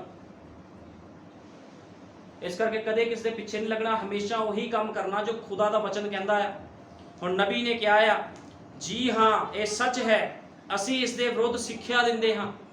ਨਬੀ ਕਹਿੰਦਾ ਅਸੀਂ ਇਸ ਦੇ ਵਿਰੁੱਧ ਸਿੱਖਿਆ ਦਿੰਦੇ ਹਾਂ। ਪ੍ਰਚਾਰਕਾਂ ਦੀ ਸੁਸਮਾਚਾਰ ਵੱਲ ਮੁੜਨ ਵਿੱਚ ਪਰਮੇਸ਼ਵਰ ਮਦਦ ਕਰੇ। ਕਹਿੰਦਾ ਜਿਹੜੇ ਲੋਕ ਪ੍ਰਚਾਰ ਕਰ ਰਹੇ ਅੱਜ, ਖੁਦਾ ਉਹਨਾਂ ਦੀ ਮਦਦ ਕਰੇ ਪਰਮੇਸ਼ਵਰ ਦੇ ਵਚਨ ਵੱਲ ਮੁੜਨ ਦੇ ਲਈ। ਪ੍ਰਚਾਰ ਤਾਂ ਕਰੀ ਜਾ ਰਹੇ, ਵਚਨ ਦੀ ਉਡਾੜਾ ਦੀ ਸਮਝ ਨਹੀਂ ਆ। ਬਸਮਾ ਪ੍ਰਭੂ ਯੀਸ਼ੂ ਮਸੀਹ ਦੇ ਨਾਮ 'ਚ ਆ, ਕਹਿੰਦੇ ਜੀ ਪਿਤਾ ਪੁੱਤਰ ਦੇ ਨਾਮ ਦੇ ਵਿੱਚ ਆ। ਬਾਈਬਲ ਕਹਿੰਦੀ ਆ ਔਰਤਾਂ ਨੂੰ ਬਾਹਰ ਨਹੀਂ ਕਟਾਣੇ ਚਾਹੀਦੇ, ਕਹਿੰਦੇ ਕਟਾ ਲਓ ਕੋਈ ਗੱਲ ਨਹੀਂ, ਮਨ ਸਾਫ਼ ਹੋਣਾ ਚਾਹੀਦਾ। ਇਹ ਕਿੱਦਾਂ ਦਾ ਪਾਸਟਰ ਆ ਭਾਈ ਜਿਹੜਾ ਤੁਹਾਨੂੰ ਗਲਤ ਸਿੱਖਿਆ ਦੇ ਰਿਹਾ? ਇਹਦਾ ਮਤਲਬ ਪਾਸਟਰ ਨਹੀਂ ਆ, ਅੰਦਰ ਕੁਝ ਹੋਰ ਹੀ ਬੜਿਆ ਉਹਦੇ। ਹੁਣ ਨਬੀ ਨੇ ਇਸ ਕਰਕੇ ਕਿਹਾ ਹੈ, ਪ੍ਰਚਾਰਕਾਂ ਦੀ ਸੁਸਮਾਚਾਰ ਵੱਲ ਮੁੜਨ ਲਈ ਪਰਮੇਸ਼ਵਰ ਮਦਦ ਕਰੇ। ਔਰਤੋਂ ਸੁਣੋ, ਬਾਈਬਲ ਵਿੱਚ ਸਿਰਫ ਇੱਕੋ ਹੀ ਔਰਤ ਸੀ ਜਿਸਨੇ ਆਦਮੀ ਨੂੰ ਮਿਲਣ ਲਈ ਆਪਣਾ ਸ਼ਿੰਗਾਰ ਕੀਤਾ, ਅਤੇ ਉਹ ਇਜ਼ਬਲ ਸੀ। ਅਤੇ ਪਰਮੇਸ਼ਵਰ ਨੇ ਉਸ ਨੂੰ ਕੁੱਤਿਆਂ ਨੂੰ ਖਵਾਇਆ। ਕੁੱਤਿਆਂ ਨੂੰ ਖਵਾਤਾ ਸੀ ਪਰਮੇਸ਼ਵਰ ਨੇ। ਇਸ ਲਈ ਜਦ ਤੁਸੀਂ ਉਹਨਾਂ ਨੂੰ ਮੇਕਅਪ ਕੀਤਾ ਹੋਇਆ ਵੇਖੋ ਤਾਂ ਕਹੋ ਤੁਹਾਡਾ ਕੀ ਹਾਲ ਹੈ? ਤੁਹਾਡਾ ਕੀ ਹਾਲ ਹੈ ਮਿਸ ਕੁੱਤਾ ਮਾਸ? ਉਹ ਕਹਿੰਦਾ ਤੁਹਾਡਾ ਕੀ ਹਾਲ ਹੈ ਮਿਸ ਕੁੱਤਾ ਮਾਸ? ਅਸਲ ਵਿੱਚ ਇਹ ਉਹੀ ਹਨ, ਅਸਲ ਵਿੱਚ ਉਹ ਇਹੋ ਹੀ ਸੀ। ਖੁਦਾ ਨੇ ਉਸ ਨੂੰ ਕੁੱਤਿਆਂ ਨੂੰ ਖਵਾ ਦਿੱਤਾ ਸੀ। ਤੁਸੀਂ ਉਸ ਤਰ੍ਹਾਂ ਦੀਆਂ ਨਹੀਂ ਬਣਨਾ ਚਾਹੁੰਦੀਆਂ ਹੋ। ਖੁਦਾ ਦੀ ਬੇਟੀਆਂ ਇਸ ਤਰ੍ਹਾਂ ਦੀ ਨਹੀਂ ਹੁੰਦੀਆਂ। ਖੁਦਾ ਦੀ ਬੇਟੀਆਂ ਕਾਹਦੇ ਨਾਲ ਸ਼ਿੰਗਾਰ ਕਰਦੀਆਂ? ਵਚਨ ਦੇ ਨਾਲ। ਇਹ ਨਹੀਂ ਇੱਥੇ ਆਈਬਰੋ ਬਣਾ ਲਏ ਪੈਨਸਲ ਲੈ ਕੇ, ਇੱਥੇ ਨਕਲੀ ਪਲਕਾਂ ਲਗਾ ਲਈਆਂ, ਇੱਥੇ ਮੇਕਅਪ ਕਰ ਲਿਆ ਵੀ ਮੈਂ ਸੋਹਣਾ ਦਿਖਾਂ। ਕਿਉਂਕਿ ਜਿਹੜਾ ਸੋਹਣਾਪਨ ਹੁੰਦਾ ਹੈ ਉਹ ਮੇਕਅਪ ਦੇ ਨਾਲ ਨਹੀਂ ਹੁੰਦਾ। ਸਾਡੇ ਇੱਕ ਸੇਵਕ ਭਾਈ ਨੇ ਪ੍ਰਚਾਰ ਕੀਤਾ ਸੀਗਾ, ਭਾਈ ਰਾਜਕੁਮਾਰ ਨੇ, ਕਨਵੈਨਸ਼ਨ ਦੇ ਵਿੱਚ। ਜਦੋਂ ਇੱਥੇ ਕਨਵੈਨਸ਼ਨ ਹੋਈ ਸੀਗੀ ਰੁੜਕੀ ਦੇ ਕੋਲ, ਉਹ ਕਹਿੰਦੇ ਵੀ ਭੈਣਾਂ ਨੂੰ ਸ਼ੱਕ ਆ ਵੀ ਉਹ ਸੋਹਣੀਆਂ ਨਹੀਂ ਆ, ਇਸ ਕਰਕੇ ਤਾਂ ਲੁਕਾਉਂਦੀਆਂ ਆਪਣੇ ਆਪ ਨੂੰ ਮੇਕਅਪ ਕਰਕੇ। ਜਿਹੜਾ ਬੰਦਾ ਸੋਹਣਾ ਆ ਉਹਨੂੰ ਲੁਕਾਉਣ ਦੀ ਲੋੜ ਹੀ ਨਹੀਂ ਆਪਣੇ ਆਪ ਨੂੰ, ਵੀ ਕਿਲੋ ਮੇਕਅਪ ਕਰ ਲਿਆ ਲੁਕੋ ਲਿਆ। ਕਦੋਂ ਤੱਕ ਲੁਕਾਉਂਗੀਆਂ? ਇੱਕ ਨਾ ਇੱਕ ਦਿਨ ਹੋ ਸਕਦਾ ਪੈਸਾ ਖਤਮ ਹੋ ਜਾਵੇ। ਤੁਹਾਨੂੰ ਪਤਾ ਜਿੰਨੇ ਲੋਕ ਮੇਕਅਪ ਕਰਦੇ ਆ ਉਹਨਾਂ ਨੂੰ ਕੈਂਸਰ ਦੀ ਬਿਮਾਰੀ ਹੁੰਦੀ ਹੈ। ਲਾਸਟ ਵਿੱਚ ਜਾ ਕੇ ਜਿੰਨੇ ਲੋਕ ਮੇਕਅਪ ਕਰਦੇ ਆ ਆਖਰੀ ਵਿੱਚ ਉਹਨਾਂ ਨੂੰ ਕੈਂਸਰ ਦੀ ਬਿਮਾਰੀ ਹੋ ਜਾਂਦੀ ਹੈ, ਕਿਉਂਕਿ ਇਹ ਸਭ ਕੈਮੀਕਲ ਆ। ਤੇ ਖੁਦਾ ਪਸੰਦ ਨਹੀਂ ਕਰਦਾ ਵੀ ਉਹਦੇ ਲੋਕ ਦਿਖਾਵਾ ਕਰਨ। ਖੁਦਾ ਕਹਿੰਦਾ ਜਿੱਦਾਂ ਦੇ ਮੇਰੇ ਲੋਕ ਅੰਦਰੋਂ ਆ ਉਦਾਂ ਦੇ ਬਾਹਰੋਂ ਆ। ਸੋਹਣਾਪਨ ਮੇਕਅਪ ਕਰਨ ਦੇ ਨਾਲ ਨਹੀਂ ਹੁੰਦਾ। ਤੁਸੀਂ ਦੇਖਿਆ ਅੱਜ ਬਹੁਤ ਲੋਕ ਆ। ਭਾਈ ਬ੍ਰੈਨਮ ਨੇ ਕਿਹਾ ਇੱਕ ਔਰਤ ਸੀਗੀ, ਉਹ ਚਰਚ ਦੇ ਵਿੱਚ ਸੰਡੇ ਸਕੂਲ ਦੀ ਟੀਚਰ ਸੀ, ਲੇਕਿਨ ਉਹਦਾ ਜੀਵਨ ਗਲਤ ਸੀਗਾ। ਜਦੋਂ ਉਹਦੇ ਉੱਪਰ ਮੌਤ ਆਈ, ਉਹ ਅਵਾਰਾਗਰਦੀ ਕਰਦੀ ਸੀ ਬਾਹਰ ਔਰਤ, ਤੇ ਕੀ ਹੋਇਆ? ਉਹਨੂੰ HIV ਹੋ ਗਿਆ। ਜਦੋਂ ਉਹਦੇ ਉੱਪਰ ਮੌਤ ਨੇ ਹਮਲਾ ਕੀਤਾ ਤੇ ਕੀ ਹੋਇਆ? ਉਹ ਖੁਦਾ ਨੂੰ ਪੁਕਾਰ ਰਹੀ ਸੀਗੀ ਤੇ ਉਹਨੇ ਕਿਹਾ ਪਾਸਟਰ ਨੂੰ, ਕਿ ਆਪਣੇ ਪਾਸਟਰ ਨੂੰ, ਕਹਿੰਦੀ ਤੂੰ ਬੜਾ ਹੀ ਗਲਤ ਪਾਸਟਰ ਆ। ਕਹਿੰਦੀ ਤੂੰ ਮੇਰੇ ਜੀਵਨ ਨੂੰ ਨਾਸ਼ ਕਰ ਦਿੱਤਾ। ਜੇ ਤੂੰ ਮੈਨੂੰ ਸਮਝਾਇਆ ਹੁੰਦਾ, ਸਹੀ ਸਿੱਖਿਆ ਦਿੱਤੀ ਹੁੰਦੀ ਤੇ ਅੱਜ ਮੈਂ ਨਰਕ ਵਿੱਚ ਨਾ ਜਾਂਦੀ। ਇਸੇ ਤਰ੍ਹਾਂ ਅੱਜ ਸੇਵਕ ਜਿਹੜੇ ਆਪਣੇ ਆਪ ਨੂੰ ਕਹਿੰਦੇ ਅਸੀਂ ਸੇਵਕ ਆ, ਲੋਕਾਂ ਨੂੰ ਨਰਕ 'ਚ ਭੇਜ ਰਹੇ ਆ। ਤੇ ਕੀ ਖੁਦਾ ਬਖਸ਼ੂਗਾ ਹੈ ਜੋ ਲੋਕਾਂ ਨੂੰ? ਤੁਹਾਨੂੰ ਪਤਾ ਅੰਨੇ ਨੂੰ ਰਾਹ ਨਹੀਂ ਵਿਖਾ ਸਕਦਾ। ਜਿਹਦੇ ਕੋਲ ਪ੍ਰਕਾਸ਼ ਆ ਉਹੀ ਤੁਹਾਨੂੰ ਲੈ ਕੇ ਜਾ ਸਕਦਾ ਹੈ। ਅੰਨਾ ਡਰਾਈਵਰ ਹੋਵੇ ਤੇ ਵਿੱਚ ਸਵਾਰੀਆਂ ਬੈਠੀਆਂ ਹੋਣ ਤੇ ਖੂਹ 'ਚ ਸਿੱਟੂਗਾ ਜਾ ਕੇ। ਲੇਕਿਨ ਜੇ ਡਰਾਈਵਰ ਸੁਜਾਖਾ ਹੋਵੇ। ਕਹਿਣ ਦਾ ਮਤਲਬ ਜੇ ਸੇਵਕ ਪ੍ਰਕਾਸ਼ਵਾਨ ਹੋਵੇ ਤੇ ਤੁਹਾਨੂੰ ਅਨੰਤ ਜੀਵਨ ਦੇ ਵਿੱਚ ਪ੍ਰਵੇਸ਼ ਕਰਵਾ ਸਕਦਾ ਹੈ। ਕਿਉਂਕਿ ਜਿਹੜਾ ਭੇਡਾਂ ਦਾ ਚਰਵਾਹਾ, ਇੱਕ ਭੇਡਾਂ ਵਾਸਤੇ ਤਾਂ ਭੇਡਾਂ ਹੁੰਦੀਆਂ, ਸਰੀਰਕ ਗੱਲ ਕਰ ਰਿਹਾ, ਉਹਦੇ ਵਾਸਤੇ ਇੱਕ ਚਰਵਾਹਾ ਹੁੰਦਾ ਆ। ਉਹ ਕੀ ਕਰਦਾ? ਉਹ ਹੁਕਮ ਥੋੜੀ ਚਲਾਉਂਦਾ, ਉਹਦੇ ਉੱਪਰ ਹੁਕਮ ਨਹੀਂ ਚਲਾਉਂਦਾ, ਉਹ ਸੇਵਾ ਕਰਦਾ ਉਹਨਾਂ ਦੀ। ਉਹ ਕਹਿੰਦਾ ਕਿਤੇ ਬਾੜੇ ਤੋਂ ਬਾਹਰ ਨਾ ਚੱਲ ਜੇ। ਲੇਕਿਨ ਕਈ ਵਾਰ ਹੁੰਦਾ ਆ ਜਿਹੜਾ ਚਰਵਾਹਾ ਹੁੰਦਾ ਉਹਨੂੰ ਆਪਣੀ ਭੇਡ ਦੀ ਲੱਤ ਤੋੜਨੀ ਪੈਂਦੀ ਆ। ਸਾਡਾ ਚਰਵਾਹਾ ਪਵਿੱਤਰ ਆਤਮਾ ਹੈ। ਕੋਈ ਮਨੁੱਖ ਤੁਹਾਡਾ ਚਰਵਾਹਾ ਨਹੀਂ ਹੈ। ਕਲੀਸਿਆ ਦਾ ਚਰਵਾਹਾ ਵੀ ਸੇਵਕ ਨਹੀਂ ਹੁੰਦਾ, ਪਵਿੱਤਰ ਆਤਮਾ ਹੀ ਹੁੰਦਾ। ਕਿਉਂਕਿ ਸੇਵਕ ਦੇ ਅੰਦਰ ਜਦੋਂ ਪਵਿੱਤਰ ਆਤਮਾ ਆ ਤੇ ਸੇਵਕ ਨੇ ਫਿਰ ਆਪਣੀ ਮਰਜ਼ੀ ਨਹੀਂ ਕਰਨ ਦੇਣੀ ਲੋਕਾਂ ਨੂੰ। ਉਹਨੇ ਕਹਿਣਾ ਜੋ ਵਚਨ ਕਹਿੰਦਾ ਤੁਹਾਨੂੰ ਉਹ ਕਰਨਾ ਪਵੇਗਾ। ਤੇ ਕਈ ਵਾਰ ਖੁਦਾ ਕੀ ਕਰਦਾ ਆ? ਭੇਡ ਦੀ ਲੱਤ ਤੋੜ ਦਿੰਦਾ ਹੈ। ਕਈ ਵਾਰ ਬਹੁਤ ਵਿਸ਼ਵਾਸੀ ਕਹਿੰਦੇ ਸੀ ਸੰਦੇਸ਼ 'ਚ ਸਾਡੇ ਪਰ ਮੁਸੀਬਤਾਂ ਹੀ ਆ ਗਈਆਂ। ਮੁਸੀਬਤਾਂ ਤਾਂ ਆ ਗਈਆਂ, ਤੁਸੀਂ ਸੁਧਰਦੇ ਨਹੀਂ। ਲੇਕਿਨ ਜਦੋਂ ਅਯੂਬ ਦੇ ਉੱਪਰ ਮੁਸੀਬਤਾਂ ਆਈਆਂ, ਦੁੱਖ ਪਰੇਸ਼ਾਨੀਆਂ ਆਈਆਂ, ਭਾਈ ਬ੍ਰੈਨਮ ਨੇ ਕਿਹਾ ਤੇ ਉਹਦੀ ਜੜ ਇੰਨੀ ਮਜ਼ਬੂਤ ਸੀਗੀ, ਉਹ ਹਿੱਲਿਆ ਨਹੀਂ। ਅੱਜ ਮਾੜੀ ਜੀ ਮੁਸੀਬਤ ਕਿਸ ਦੇ ਉੱਪਰ ਆਂਦੀ, ਉਹ ਕਹਿੰਦੇ ਲੈ ਮਿਲਿਆ ਕੀ ਹੈ ਸੰਦੇਸ਼ ਦੇ ਵਿੱਚ ਆ ਕੇ? ਮੇਕਅਪ ਛੱਡਤਾ, ਹਰਾਮਕਾਰੀਆਂ ਛੱਡਤੀਆਂ, ਸਾਰਾ ਕੁਝ ਛੱਡਤਾ ਆ, ਮਿਲਿਆ ਤਾਂ ਕੁਛ ਨਹੀਂ। ਇਹਨੂੰ ਕਹਿੰਦੇ ਢੋਂਗੀ ਵਿਸ਼ਵਾਸੀ। ਤੂੰ ਲੱਭਣ ਲਈ ਆਇਆ ਸੀ ਬਰਕਤਾਂ। ਯਿਸੂ ਮਸੀਹ ਨੇ ਕਿਹਾ ਮੇਰੇ ਰਾਜ ਦੀ ਭਾਲ ਕਰ, ਇਹ ਸਭ ਚੀਜ਼ਾਂ ਤੈਨੂੰ ਪਿੱਛੇ ਪੈ ਕੇ ਮਿਲਣਗੀਆਂ। ਜਿਹੜੇ ਲੋਕ ਖੁਦਾ ਦੇ ਰਾਜ ਦੀ ਭਾਲ ਕਰਨ ਆਉਂਦੇ ਆ, ਬਰਕਤਾਂ ਸ਼ੀਸ਼ਾ ਪ੍ਰਭੂ ਉੱਤੇ ਦੇ ਦਿੰਦਾ ਉਹਨਾਂ ਨੂੰ ਬਰਕਤਾਂ ਸ਼ੀਸ਼ਾ ਲੈਣ ਦੀ ਲੋੜ ਨਹੀਂ ਪੈਂਦੀ ਵੀ ਸਾਨੂੰ ਪ੍ਰਭੂ ਬਰਕਤ ਦੇ ਦੇ, ਆਸ਼ੀਸ਼ ਦੇ ਦੇ। ਉਹ ਕਹਿੰਦਾ ਜਿੱਦਾਂ ਇੱਕ ਪਿਤਾ ਜਾਣਦਾ ਵੀ ਆਪਣੇ ਬੱਚੇ ਨੂੰ ਸੱਪ ਨਹੀਂ ਦੇਣਾ, ਬਿੱਛੂ ਨਹੀਂ ਦੇਣਾ, ਮੱਛੀ ਦੇਣੀ ਆ ਖਾਣ ਵਾਸਤੇ, ਰੋਟੀ ਖਾਣ ਵਾਸਤੇ ਦੇਣੀ ਆ, ਇਸੇ ਤਰ੍ਹਾਂ ਤੁਹਾਡਾ ਸਵਰਗੀ ਪਿਤਾ ਵੀ ਜਾਣਦਾ ਤੁਹਾਨੂੰ ਕਿੰਨਾ ਚੀਜ਼ਾਂ ਦੀ ਲੋੜ ਆ। ਲੇਕਿਨ ਉਹ ਕਈ ਵਾਰੀ ਸਾਨੂੰ ਕਿਸੇ ਕੰਡੀਸ਼ਨ ਦੇ ਵਿੱਚੋਂ ਲੰਘਾਉਂਦਾ ਆ, ਤਜਰਬੇ ਕਰਾਉਂਦਾ, ਐਕਸਪੀਰੀਅੰਸ ਕਰਵਾਉਂਦਾ ਆ, ਫਿਰ ਖੁਦਾ ਕੰਮ ਕਰਦਾ ਆ। ਲੇਕਿਨ ਅੱਜ ਲੋਕ ਸੋਚਦੇ ਆ ਸਾਨੂੰ ਕੁਛ ਨਾ ਕਰਨਾ ਪਵੇ, ਚਰਚ ਜਾਈਏ, ਪਾਸਟਰ ਪ੍ਰਾਰਥਨਾ ਕਰ ਦੇਵੇ ਤੇ ਬਰਕਤਾਂ ਆ ਜਾਣ, ਸਭ ਕੁਝ ਆ ਜਾਵੇ, ਜੀਵਨ ਨਾ ਦੇਣਾ ਪਵੇ। ਲੇਕਿਨ ਮੈਂ ਤੁਹਾਨੂੰ ਦੱਸਣਾ ਚਾਹੁੰਦਾ, ਜਦੋਂ ਤੱਕ ਕੋਈ ਆਪਣਾ ਜੀਵਨ ਸਮਰਪਿਤ ਨਹੀਂ ਕਰਦਾ, ਉਹ ਕਦੇ ਖੁਦਾ ਦੇ ਰਾਜ 'ਚ ਨਹੀਂ ਜਾਊਗਾ। ਯਿਸੂ ਮਸੀਹ ਦੀ ਗੱਲ ਨੂੰ ਕੋਈ ਕੱਟ ਨਹੀਂ ਸਕਦਾ। ਉਹਨੇ ਨਿਕੋਦੇਮਸ ਨੂੰ ਕਿਹਾ ਸੀ ਜਦੋਂ ਤੱਕ ਕੋਈ ਜਲ ਅਤੇ ਆਤਮਾ ਦੇ ਨਾਲ ਨਹੀਂ ਜਾਂਦਾ, ਪਰਮੇਸ਼ਵਰ ਦੇ ਰਾਜ ਦੇ ਵਿੱਚ ਨਹੀਂ ਜਾ ਸਕਦਾ। ਆਓ ਅਸੀਂ ਕੱਢਾਂਗੇ ਮੱਤੀ 28:19। ਮੱਤੀ 28:19।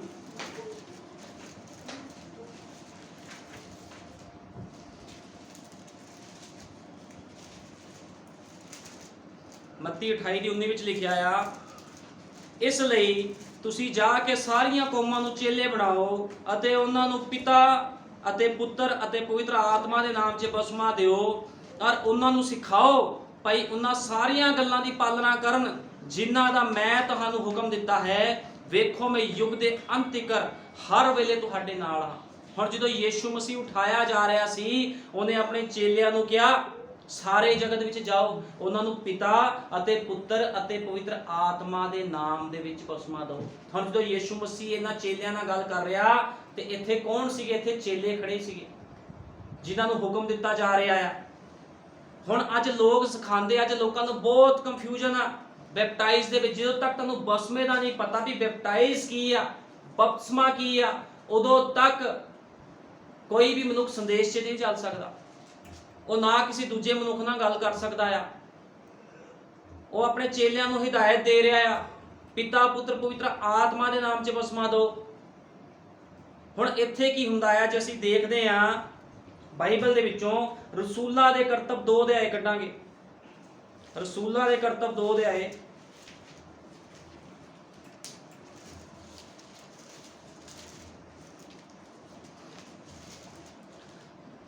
ਜਾਂ ਪੈਂਤੇਕੋਸਤ ਦਾ ਦਿਨ ਆਇਆ, ਉਹ ਸਭ ਇੱਕ ਥਾਂ ਇਕੱਠੇ ਸਨ। ਹੁਣ ਬਾਈਬਲ ਬਿਆਨ ਕਰਦੀ ਜਦ ਪੈਂਤੇਕੋਸਤ ਦਾ ਦਿਨ ਆਇਆ, ਉਹ ਸਭ ਇੱਕੇ ਥਾਂ ਇਕੱਠੇ ਸਨ ਔਰ ਅਚਾਨਕ ਆਕਾਸ਼ ਤੋਂ ਇੱਕ ਗੂੰਜ ਆਈ, ਇਹ ਵੱਡੀ ਭਾਰੀ ਹਨੇਰੀ ਦੇ ਵਗਣ ਦੀ ਹੁੰਦੀ ਹੈ ਤੇ ਉਸ ਨਾਲ ਸਾਰਾ ਘਰ ਜਿੱਥੇ ਉਹ ਸਨ ਭਰ ਗਿਆ ਔਰ ਉਹਨਾਂ ਨੂੰ ਅੱਗ ਜਿਹੀਆਂ ਜੀਭਾਂ ਵੱਖਰੀਆਂ ਵੱਖਰੀਆਂ ਹੁੰਦੀਆਂ ਵਿਖਾਈ ਦਿੱਤੀਆਂ ਅਤੇ ਉਹਨਾਂ ਵਿੱਚੋਂ ਹਰੇਕ ਉੱਤੇ ਠਹਿਰੀਆਂ ਅਤੇ ਸਭੇ ਪਵਿੱਤਰ ਆਤਮਾ ਦੇ ਨਾਲ ਭਰ ਗਏ ਅਤੇ ਹੋਰ ਬੋਲੀਆਂ ਬੋਲਣ ਲੱਗ ਪਏ ਅਤੇ ਆਤਮਾ ਨੇ ਉਹਨਾਂ ਨੂੰ ਬੋਲਣ ਦਿੱਤਾ। ਹੁਣ ਕੀ ਹੋ ਰਿਹਾ ਆ? ਜਦੋਂ ਯਿਸੂ ਮਸੀਹ ਆਪਣੇ ਲੋਕਾਂ ਨੂੰ ਕਹਿ ਗਿਆ ਵੀ ਪਿਤਾ ਪੁੱਤਰ ਪਵਿੱਤਰ ਆਤਮਾ ਦੇ ਨਾਮ 'ਚ ਬਪਤਿਸਮਾ ਦੇਣਾ ਆ, ਇਹ ਉਹੀ ਯਿਸੂ ਮਸੀਹ ਆ ਜਿਹਨੇ ਪਤਰਸ ਨੂੰ ਕਿਹਾ ਸੀਗਾ ਜੋ ਤੂੰ ਬੰਨੇਗਾ ਉਹ ਬੰਨ ਦਿੱਤਾ ਜਾਵੇਗਾ, ਜੋ ਤੂੰ ਖੋਲੇਗਾ ਉਹ ਖੋਲ ਦਿੱਤਾ ਜਾਵੇਗਾ। ਆਓ ਪਹਿਲੇ ਅਸੀਂ ਇਹ ਵੀ ਪੜ੍ਹ ਲੈਂਦੇ, ਫਿਰ ਇਹਨੂੰ ਕਲੀਅਰ ਕਰਾਂਗੇ। ਅਸੀਂ ਕੱਢਾਂਗੇ ਮੱਤੀ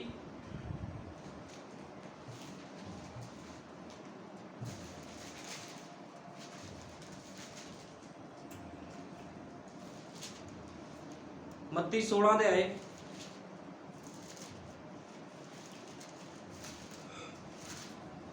ਮੱਤੀ 16 ਦੀ 16 ਮੱਤੀ 16 ਦੀ 16। ਹੁਣ ਯीशु ਮਸੀਹ ਕੀ ਕਹਿ ਰਿਹਾ ਪਤਰਸ ਨੂੰ? ਕਹਿੰਦਾ ਸ਼ਿਮਯੋਨ ਪਤਰਸ ਨੇ ਉੱਤਰ ਦਿੱਤਾ 16 ਆਪਾਂ ਪਿੱਛੋਂ ਪੜ੍ਹ ਲਾਂਗੇ, 13 ਤੋਂ ਪੜ੍ਹ ਲਾਂਗੇ। ਯीशु ਨੇ ਕੈਸਰਿਆ ਫਿਲਿੱਪੀ ਦੇ ਇਲਾਕੇ ਵਿੱਚ ਆਣ ਕੇ ਆਪਣੇ ਚੇਲਿਆਂ ਨੂੰ ਇਹ ਕਹਿ ਕੇ ਪੁੱਛਿਆ, ਜੋ ਲੋਕ ਮਨੁੱਖ ਦੇ ਪੁੱਤਰ ਨੂੰ ਕੀ ਆਖਦੇ ਹਨ? ਉਹ ਬੋਲੇ, ਕਈ ਤਾਂ ਯੂਹੰਨਾ ਬਸਮਾ ਦੇਣ ਵਾਲਾ ਕਹਿੰਦੇ ਹਨ, ਅਤੇ ਕਈ ਏਲੀਆ ਅਤੇ ਕਈ ਯਿਰਮੀਆ ਜਾਂ ਨਬੀਆਂ ਵਿੱਚੋਂ ਕੋਈ। ਹੁਣ ਯीशु ਮਸੀਹ ਚੇਲਿਆਂ ਨੂੰ ਕਹਿ ਰਿਹਾ ਹੈ ਵੀ ਮੇਰੇ ਬਾਰੇ ਲੋਕ ਕੀ ਕਹਿੰਦੇ ਆ? ਉਹ ਕਹਿੰਦੇ ਕੋਈ ਏਲੀਆ ਕਹਿੰਦਾ, ਕੋਈ ਯਿਰਮੀਆ ਕਹਿੰਦਾ ਆ, ਵੀ ਵੱਖ-ਵੱਖ ਬੋਲੀ ਲੋਕ ਬੋਲ ਰਹੇ ਆ ਤੇਰੇ ਬਾਰੇ। ਉਸਨੇ ਉਹਨਾਂ ਨੂੰ ਕਿਹਾ, ਪਰ ਤੁਸੀਂ ਮੈਨੂੰ ਕੀ ਕਹਿੰਦੇ ਹੋ, ਜੋ ਮੈਂ ਕੌਣ ਹਾਂ? ਯीशु ਮਸੀਹ ਆਪਣੇ ਚੇਲਿਆਂ ਨੂੰ ਪੁੱਛ ਰਿਹਾ। ਸ਼ਿਮਯੋਨ ਪਤਰਸ ਨੇ ਉੱਤਰ ਦਿੱਤਾ, ਤੂੰ ਮਸੀਹ ਜਿਉਂਦੇ ਪਰਮੇਸ਼ਵਰ ਦਾ ਪੁੱਤਰ।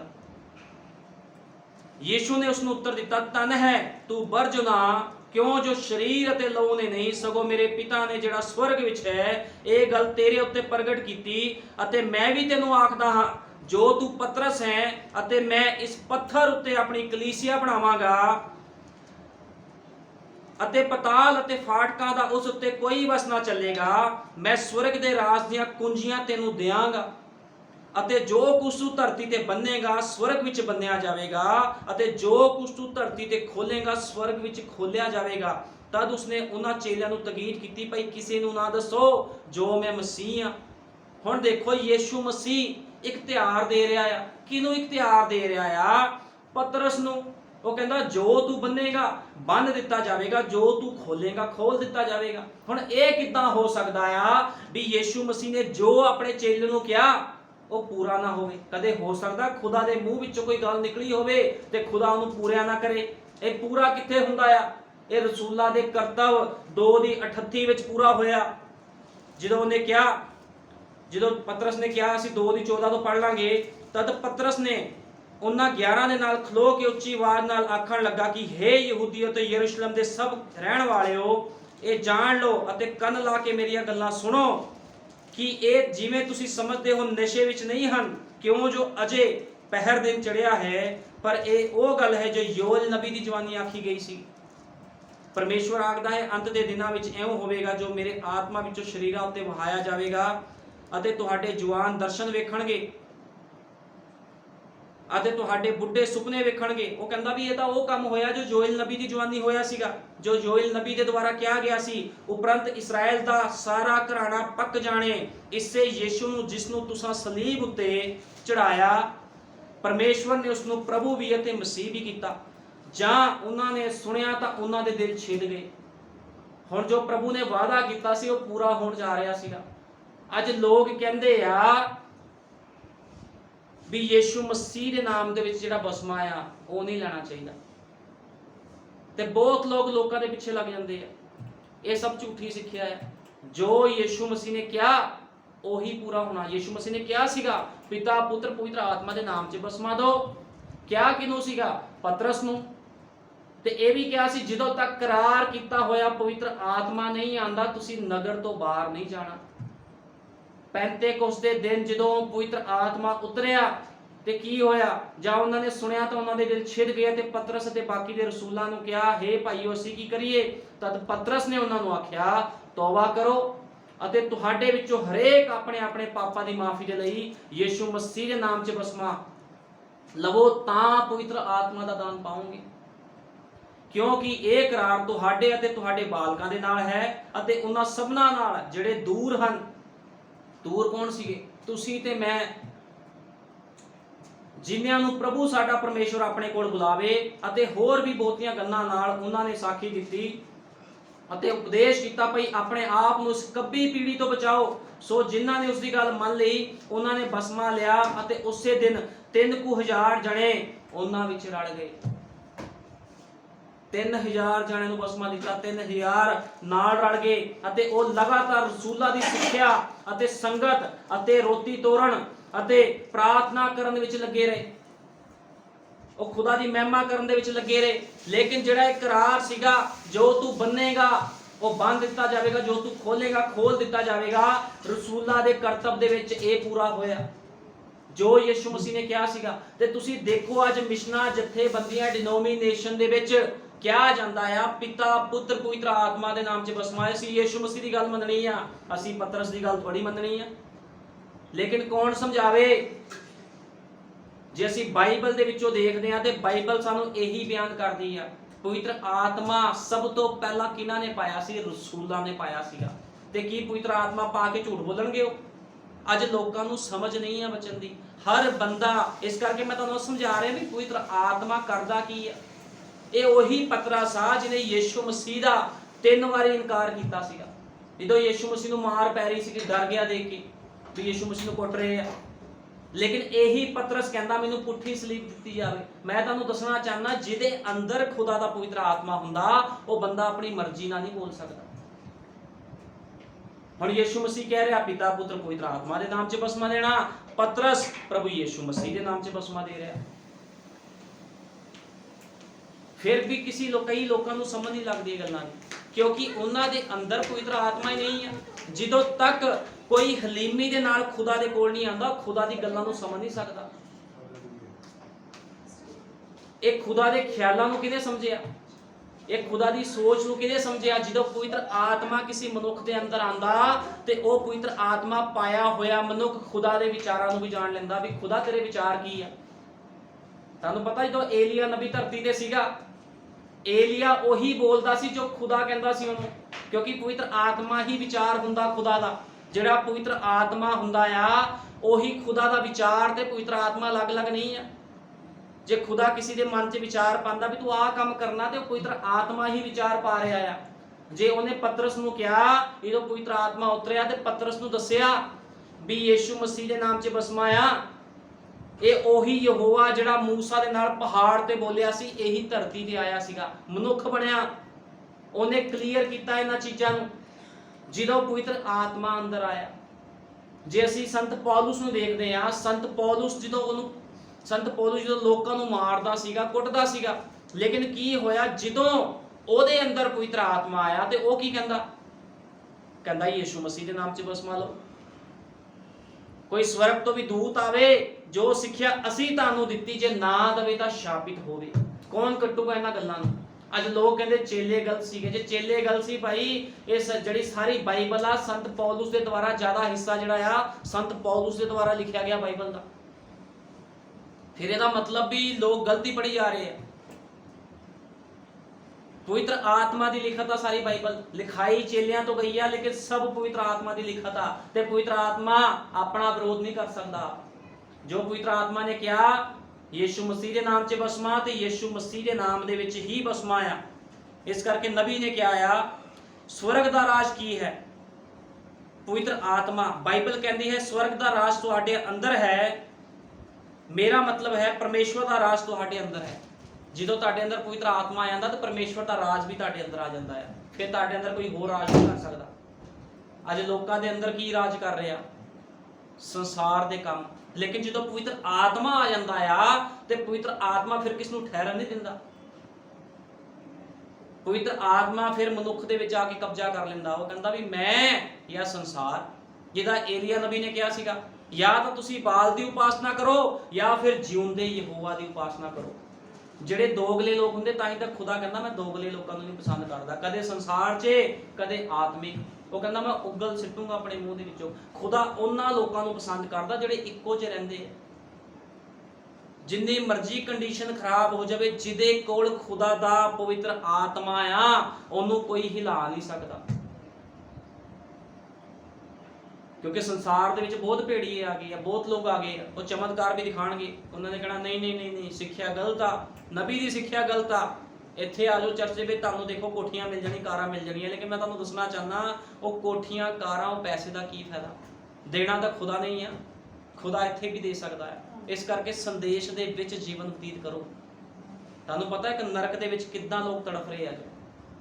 ਅਸੀਂ ਕਈ ਵਾਰ ਪੜਿਆ ਬਾਈਬਲ ਦੇ ਵਿੱਚ ਅਮੀਰ ਮਨੁੱਖ ਕਿੱਦਾਂ ਤੜਫ ਰਿਹਾ, ਪਿਆਸਾ ਤੜਫ ਰਿਹਾ, ਉਹਨੂੰ ਪਾਣੀ ਨਹੀਂ ਮਿਲ ਰਿਹਾ, ਤੜਫੀ ਜਾਂਦਾ ਹੈ। ਭਾਈ ਬ੍ਰਾਨਮ ਨੇ ਇੱਕ ਸੰਦੇਸ਼ 'ਚ ਕਿਹਾ ਬਹੁਤ ਦੁਸ਼ਟ ਆਤਮੇ ਨਰਕ ਵਿੱਚ ਤੜਫ ਰਹੇ ਆ, ਚੀਕਾਂ ਮਾਰ ਰਹੇ ਆ।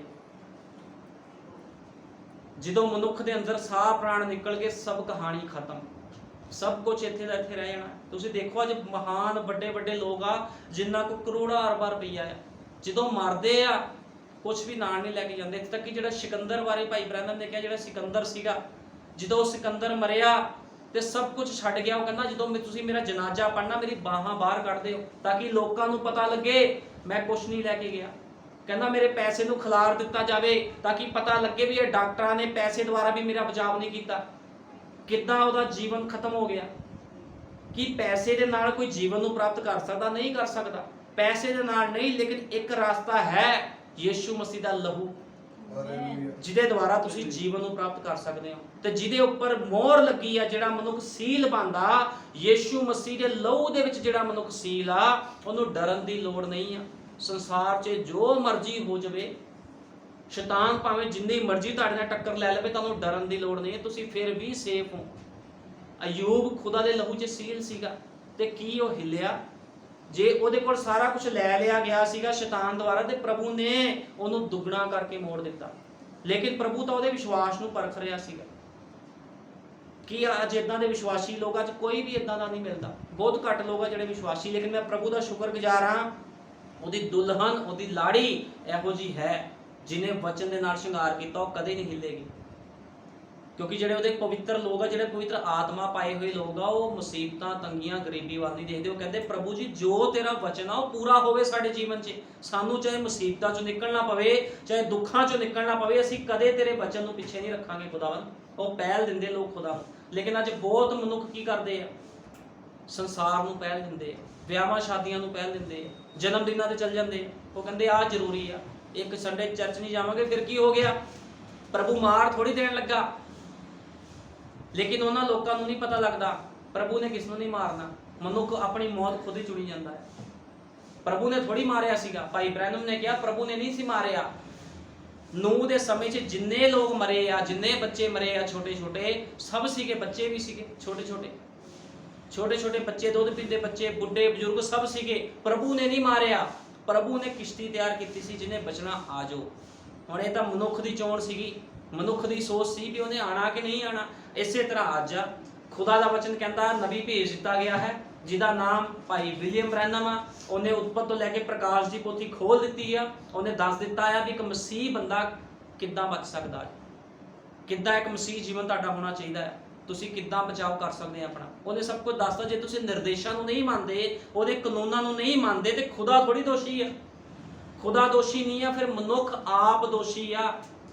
ਜਿਹੜਾ ਕਾਨੂੰਨ ਦੀ ਪਾਲਣਾ ਕਰਦਾ ਉਹਨੂੰ ਡਰਨ ਦੀ ਲੋੜ ਨਹੀਂ ਹੁੰਦੀ। ਜੇ ਅਸੀਂ ਸਰੀਰਕ ਤੌਰ ਤੇ ਦੇਖਦੇ ਆ, ਜਿਹੜਾ ਕੋਈ ਵੀ ਮਨੁੱਖ ਆ, ਉਹ ਕਿਤੇ ਵੀ ਜਾ ਰਿਹਾ ਆ, ਜੇ ਉਹ ਗੱਡੀ 'ਚ ਜਾ ਰਿਹਾ ਤੇ ਪੁਲਿਸ ਵਾਲੇ ਨੇ ਨਿਰਦੇਸ਼ ਦਿੱਤੇ ਹੁੰਦੇ, ਕਾਨੂੰਨ 'ਚ ਨਿਰਦੇਸ਼ ਆ ਉਹ ਬੈਲਟ ਲਾ ਕੇ ਰੱਖੇ, ਉਹਦੇ ਕਾਗਜ਼ ਪੱਤਰ ਪੂਰੇ ਹੋਣੇ ਚਾਹੀਦੇ ਤਾਂ ਕਿ ਪਤਾ ਲੱਗੇ ਵੀ ਹਾਂ ਪੂਰਾ ਇਹ ਕਾਨੂੰਨ ਦੇ ਵਿੱਚ ਆ।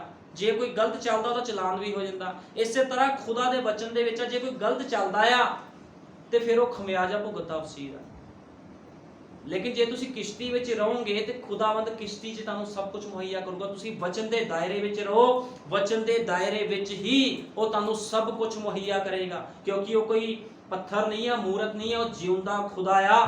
ਜਿੱਥੇ ਤੁਸੀਂ ਆਵਾਜ਼ ਲਗਾਓਗੇ ਉੱਥੇ ਪਹੁੰਚ ਜਾਂਦਾ ਉਹ ਕਹਿੰਦਾ ਉਹਦੀ ਨਜ਼ਰਾਂ ਧਰਮੀਆਂ ਤੇ ਵੀ ਤੇ ਗਲਤ ਲੋਕਾਂ ਤੇ ਵੀ 24 ਘੰਟੇ ਟਿਕੀ ਰਹਿੰਦੀ। ਕੋਈ ਕੀ ਕਰ ਰਿਹਾ ਪ੍ਰਭੂ 24 ਘੰਟੇ ਦੇਖਦਾ ਆ। ਤੁਹਾਡਾ ਪਾਸਟਰ, ਤੁਹਾਡਾ ਸੇਵਕ ਤੁਹਾਨੂੰ 24 ਘੰਟੇ ਨਹੀਂ ਦੇਖ ਸਕਦਾ। ਜਿੰਨੀ ਦਿਨ ਤੁਸੀਂ ਚਰਚ ਦੇ ਵਿੱਚੋਂ ਜਿੰਨਾ ਟਾਈਮ ਉਹਨਾਂ ਟਾਈਮ ਉਹ ਤੁਹਾਨੂੰ ਦੇਖਦਾ। ਲੇਕਿਨ ਬਾਹਰ ਜਿੱਥੋਂ ਤੁਸੀਂ ਜਾਂਦੇ ਹੋ ਖੁਦਾਵੰਦ ਹਮੇਸ਼ਾ ਤੁਹਾਨੂੰ ਦੇਖਦਾ। ਤੁਸੀਂ ਬਾਹਰ ਕੀ ਕਰਦੇ ਹੋ? ਤੁਹਾਨੂੰ ਪਤਾ ਜਿਹੜੇ ਲੋਕ ਵਿਸ਼ਵਾਸੀ ਆ, ਜਿਨ੍ਹਾਂ ਨੇ ਖੁਦਾ ਦਾ ਪਵਿੱਤਰ ਆਤਮਾ ਪਾਇਆ ਆ, ਉਹ ਜਿੱਥੇ ਮਰਜ਼ੀ ਹੋਣ ਉਹ ਉਹਦੇ ਡਰ 'ਚ ਰਹਿੰਦੇ। ਕਿਉਂਕਿ ਖੁਦਾ ਦਾ ਕੈਮਰਾ ਕਦੇ ਹਟਦਾ ਨਹੀਂ। ਜਿਹੜਾ ਖੁਦਾ ਦਾ ਕੈਮਰਾ ਆ ਉਹ ਇੱਕ ਇੱਕ ਪਲ, ਇੱਕ ਇੱਕ ਸੈਕਿੰਡ ਤੁਹਾਡੀ ਮੂਵੀ ਬਣਾ ਰਿਹਾ ਆ। ਉਹ 24 ਘੰਟੇ ਦੇਖ ਰਿਹਾ ਵੀ ਕਿਹੜਾ ਬੰਦਾ ਕੀ ਕਰ ਰਿਹਾ, ਕਿਹੜੀ ਭੈਣ ਕੀ ਕਰ ਰਹੀ ਹੈ। ਲੇਕਿਨ ਜਿਹਦੇ ਕੋਲ ਖੁਦਾ ਦਾ ਪਵਿੱਤਰ ਆਤਮਾ ਆ, ਉਹ ਕੁਝ ਵੀ ਕਰ ਸਕਦਾ, ਉਹਨੂੰ ਕੋਈ ਡਰਨ ਦੀ ਲੋੜ ਨਹੀਂ ਹੈ। ਜਿਹਦੇ ਕੋਲ ਖੁਦਾ ਦਾ ਪਵਿੱਤਰ ਆਤਮਾ ਹੈ, ਉਹਨੂੰ ਪਤਾ ਮੈਂ ਕਿੱਥੇ ਵੀ ਚਲੇ ਜਾਵਾਂ ਖੁਦਾ ਦਾ ਆਤਮਾ ਮੇਰੀ ਅਗਵਾਈ ਕਰਦਾ। ਲੇਕਿਨ ਜਿਹੜੇ ਲੋਕ ਹੈ ਹੀ ਖਾਲੀ, ਉਹਨਾਂ ਦੀ ਅਗਵਾਈ ਕਿੱਦਾਂ ਪਵਿੱਤਰ ਆਤਮਾ ਕਰੇਗਾ? ਖਾਲੀ ਲੋਕਾਂ ਦੀ ਅਗਵਾਈ ਸ਼ੈਤਾਨ ਕਰਦਾ ਆ। ਇਸ ਕਰਕੇ ਜਦੋਂ ਲੋਕ ਖਾਲੀ ਹੁੰਦੇ ਆ ਉਹ ਭਟਕ ਜਾਂਦੇ ਆ, ਸੰਸਾਰ 'ਚ ਗਏ ਤਾਂ ਸੰਸਾਰਿਕ ਬਣ ਜਾਂਦੇ ਆ। ਇਸ ਕਰਕੇ ਇਦਾਂ ਦੇ ਮਨੁੱਖ ਨਹੀਂ ਬਣਨਾ ਚਾਹੀਦਾ, ਹਮੇਸ਼ਾ ਆਤਮਾ ਦੇ ਵਿੱਚ ਰਹਿਣਾ ਚਾਹੀਦਾ। ਕਹਿਣਾ ਪ੍ਰਭੂ ਯਿਸੂ ਮਸੀਹ ਤੇਰਾ ਵਚਨ ਮੇਰੇ ਜੀਵਨ ਦੇ ਵਿੱਚ ਪੂਰਾ ਹੋਵੇ।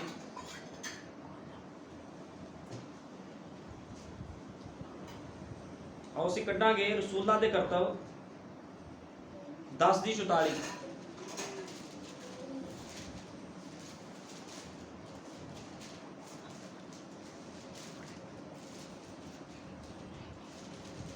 ਹੁਣ ਜਿਹੜਾ ਪ੍ਰਚਾਰ ਹੋ ਰਿਹਾ ਪਵਿੱਤਰ ਆਤਮਾ ਤੇ ਹੋ ਰਿਹਾ, ਵੀ ਕਿੱਦਾਂ ਪਵਿੱਤਰ ਆਤਮਾ ਕੰਮ ਕਰਦਾ ਹੈ। ਪਤਰਸ ਇਹ ਗੱਲਾਂ ਕਰਦਾ ਹੀ ਸੀਗੀ, ਪਵਿੱਤਰ ਆਤਮਾ ਵਚਨ ਦੇ ਸਭਨਾ ਸੁਣਨ ਵਾਲਿਆਂ ਤੇ ਉਤਰਿਆ ਔਰ ਸੁਨਤ ਕੀਤੇ ਹੋਏ ਨਿਸ਼ਚਾਵਾਨ ਜਿੰਨੇ ਪਤਰਸ ਦੇ ਨਾਲ ਆਏ ਸਨ ਸਭ ਦੰਗ ਰਹਿ ਗਏ। ਜੋ ਪਰਾਈਆਂ ਕੌਮਾਂ ਦੇ ਲੋਕਾਂ ਉੱਤੇ ਵੀ ਪਵਿੱਤਰ ਆਤਮਾ ਦੀ ਦਾਤ ਵਹਾਈ ਜਾਂਦੀ ਹੈ, ਕਿਉਂ ਜੋ ਉਹਨਾਂ ਨੇ ਉਹਨਾਂ ਨੂੰ ਬੋਲੀਆਂ ਬੋਲਦੇ ਤੇ ਪਰਮੇਸ਼ਵਰ ਦੀ ਵਡਿਆਈ ਕਰਦੇ ਸੁਣਿਆ। ਤਦ ਪਤਰਸ ਨੇ ਅੱਗਿਓਂ ਆਖਿਆ ਕਿ ਕੋਈ ਪਾਣੀ ਨੂੰ ਰੋਕ ਸਕਦਾ ਹੈ ਕਿ ਇਹਨਾਂ ਲੋਕਾਂ ਨੂੰ ਜਿਨ੍ਹਾਂ ਸਾਡੇ ਵਾਂਗ ਪਵਿੱਤਰ ਆਤਮਾ ਪਾਇਆ ਹੈ ਬਸਮਾ ਨਾ ਦਿੱਤਾ ਜਾਵੇ।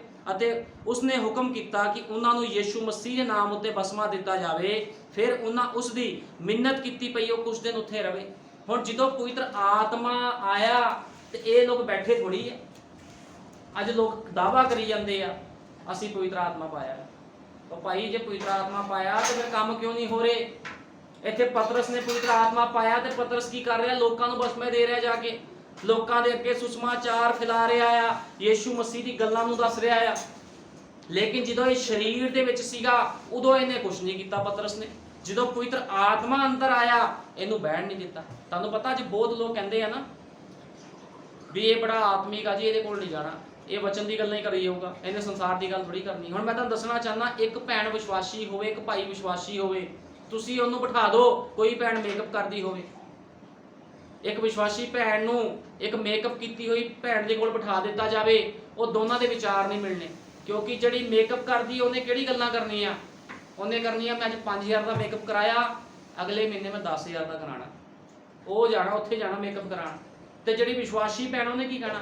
ਉਹਨੇ ਕਹਿਣਾ ਵਚਨ ਦੇ ਨਾਲ ਸ਼ਿੰਗਾਰ ਕਰ। ਇੱਕ ਵਿਸ਼ਵਾਸੀ ਭਾਈ ਹੋਵੇ ਉਹਨੂੰ ਸ਼ਰਾਬੀ ਦੇ ਕੋਲ ਬਿਠਾ ਦਿੱਤਾ ਜਾਵੇ, ਨਸ਼ੇ ਕਰਨ ਵਾਲੇ ਦੇ ਕੋਲ ਬਿਠਾ ਦਿੱਤਾ ਜਾਵੇ, ਉਹਨੇ ਖੁਦਾ ਦੀ ਗੱਲਾਂ ਕਰਨੀਆਂ ਤੇ ਸ਼ਰਾਬੀ ਨੇ ਕਹਿਣਾ ਅੱਜ ਆਹ ਸ਼ਰਾਬ ਪੀਤੀ, ਅਗਲੇ ਮਹੀਨੇ ਉਹ ਪੀਊਂਗਾ, ਤਨਖਾਹ ਮਿਲੂਗੀ ਤਾਂ ਮਹਿੰਗੀ ਪੀਊਂਗਾ। ਵਿਚਾਰ ਨਹੀਂ ਮਿਲਦੇ। ਇਸੇ ਤਰ੍ਹਾਂ ਜਦੋਂ ਖੁਦਾ ਦਾ ਜਿਹੜਾ ਮਨੁੱਖ ਪਵਿੱਤਰ ਆਤਮਾ ਪਾਇਆ ਹੋਇਆ ਭੈਣ ਭਾਈ ਹੁੰਦਾ ਆ, ਉਹ ਜਿੱਥੇ ਮਰਜ਼ੀ ਜਾਵੇ ਉਹਨੇ ਵਚਨ ਦੀ ਹੀ ਗੱਲ ਕਰਨੀ ਆ, ਉਹ ਕਦੇ ਵੀ ਵਚਨ ਤੋਂ ਬਾਹਰ ਨਹੀਂ ਜਾਂਦਾ। ਇਸੇ ਤਰ੍ਹਾਂ ਜਦੋਂ ਪਤਰਸ ਦੇ ਅੰਦਰ ਪਵਿੱਤਰ ਆਤਮਾ ਆਇਆ ਤੇ ਪਤਰਸ ਨੇ ਪਹਿਲਾਂ 3000 ਨੂੰ ਬਸਮਾ ਦਿੱਤਾ। ਫਿਰ ਪਤਰਸ ਅਲੱਗ-ਅਲੱਗ ਜਗ੍ਹਾ ਤੇ ਜਾ ਕੇ ਲੋਕਾਂ ਨੂੰ ਨਿਰਦੇਸ਼ ਦੇ ਰਿਹਾ ਆ, ਲੋਕਾਂ ਨੂੰ ਹੁਕਮ ਕਰ ਰਿਹਾ ਵੀ ਯਿਸੂ ਮਸੀਹ ਦੇ ਨਾਮ 'ਚ ਬਸਮਾ ਲਓ, ਆਪਣੇ ਜੀਵਨਾਂ ਨੂੰ ਬਦਲੋ। ਅਸੀਂ ਕੱਢਾਂਗੇ ਰਸੂਲਾਂ ਦੇ ਕਰਤੱਵ 19 ਦੇ ਆਏ, ਰਸੂਲਾਂ ਦੇ ਕਰਤੱਵ 19 ਦੇ ਆਏ।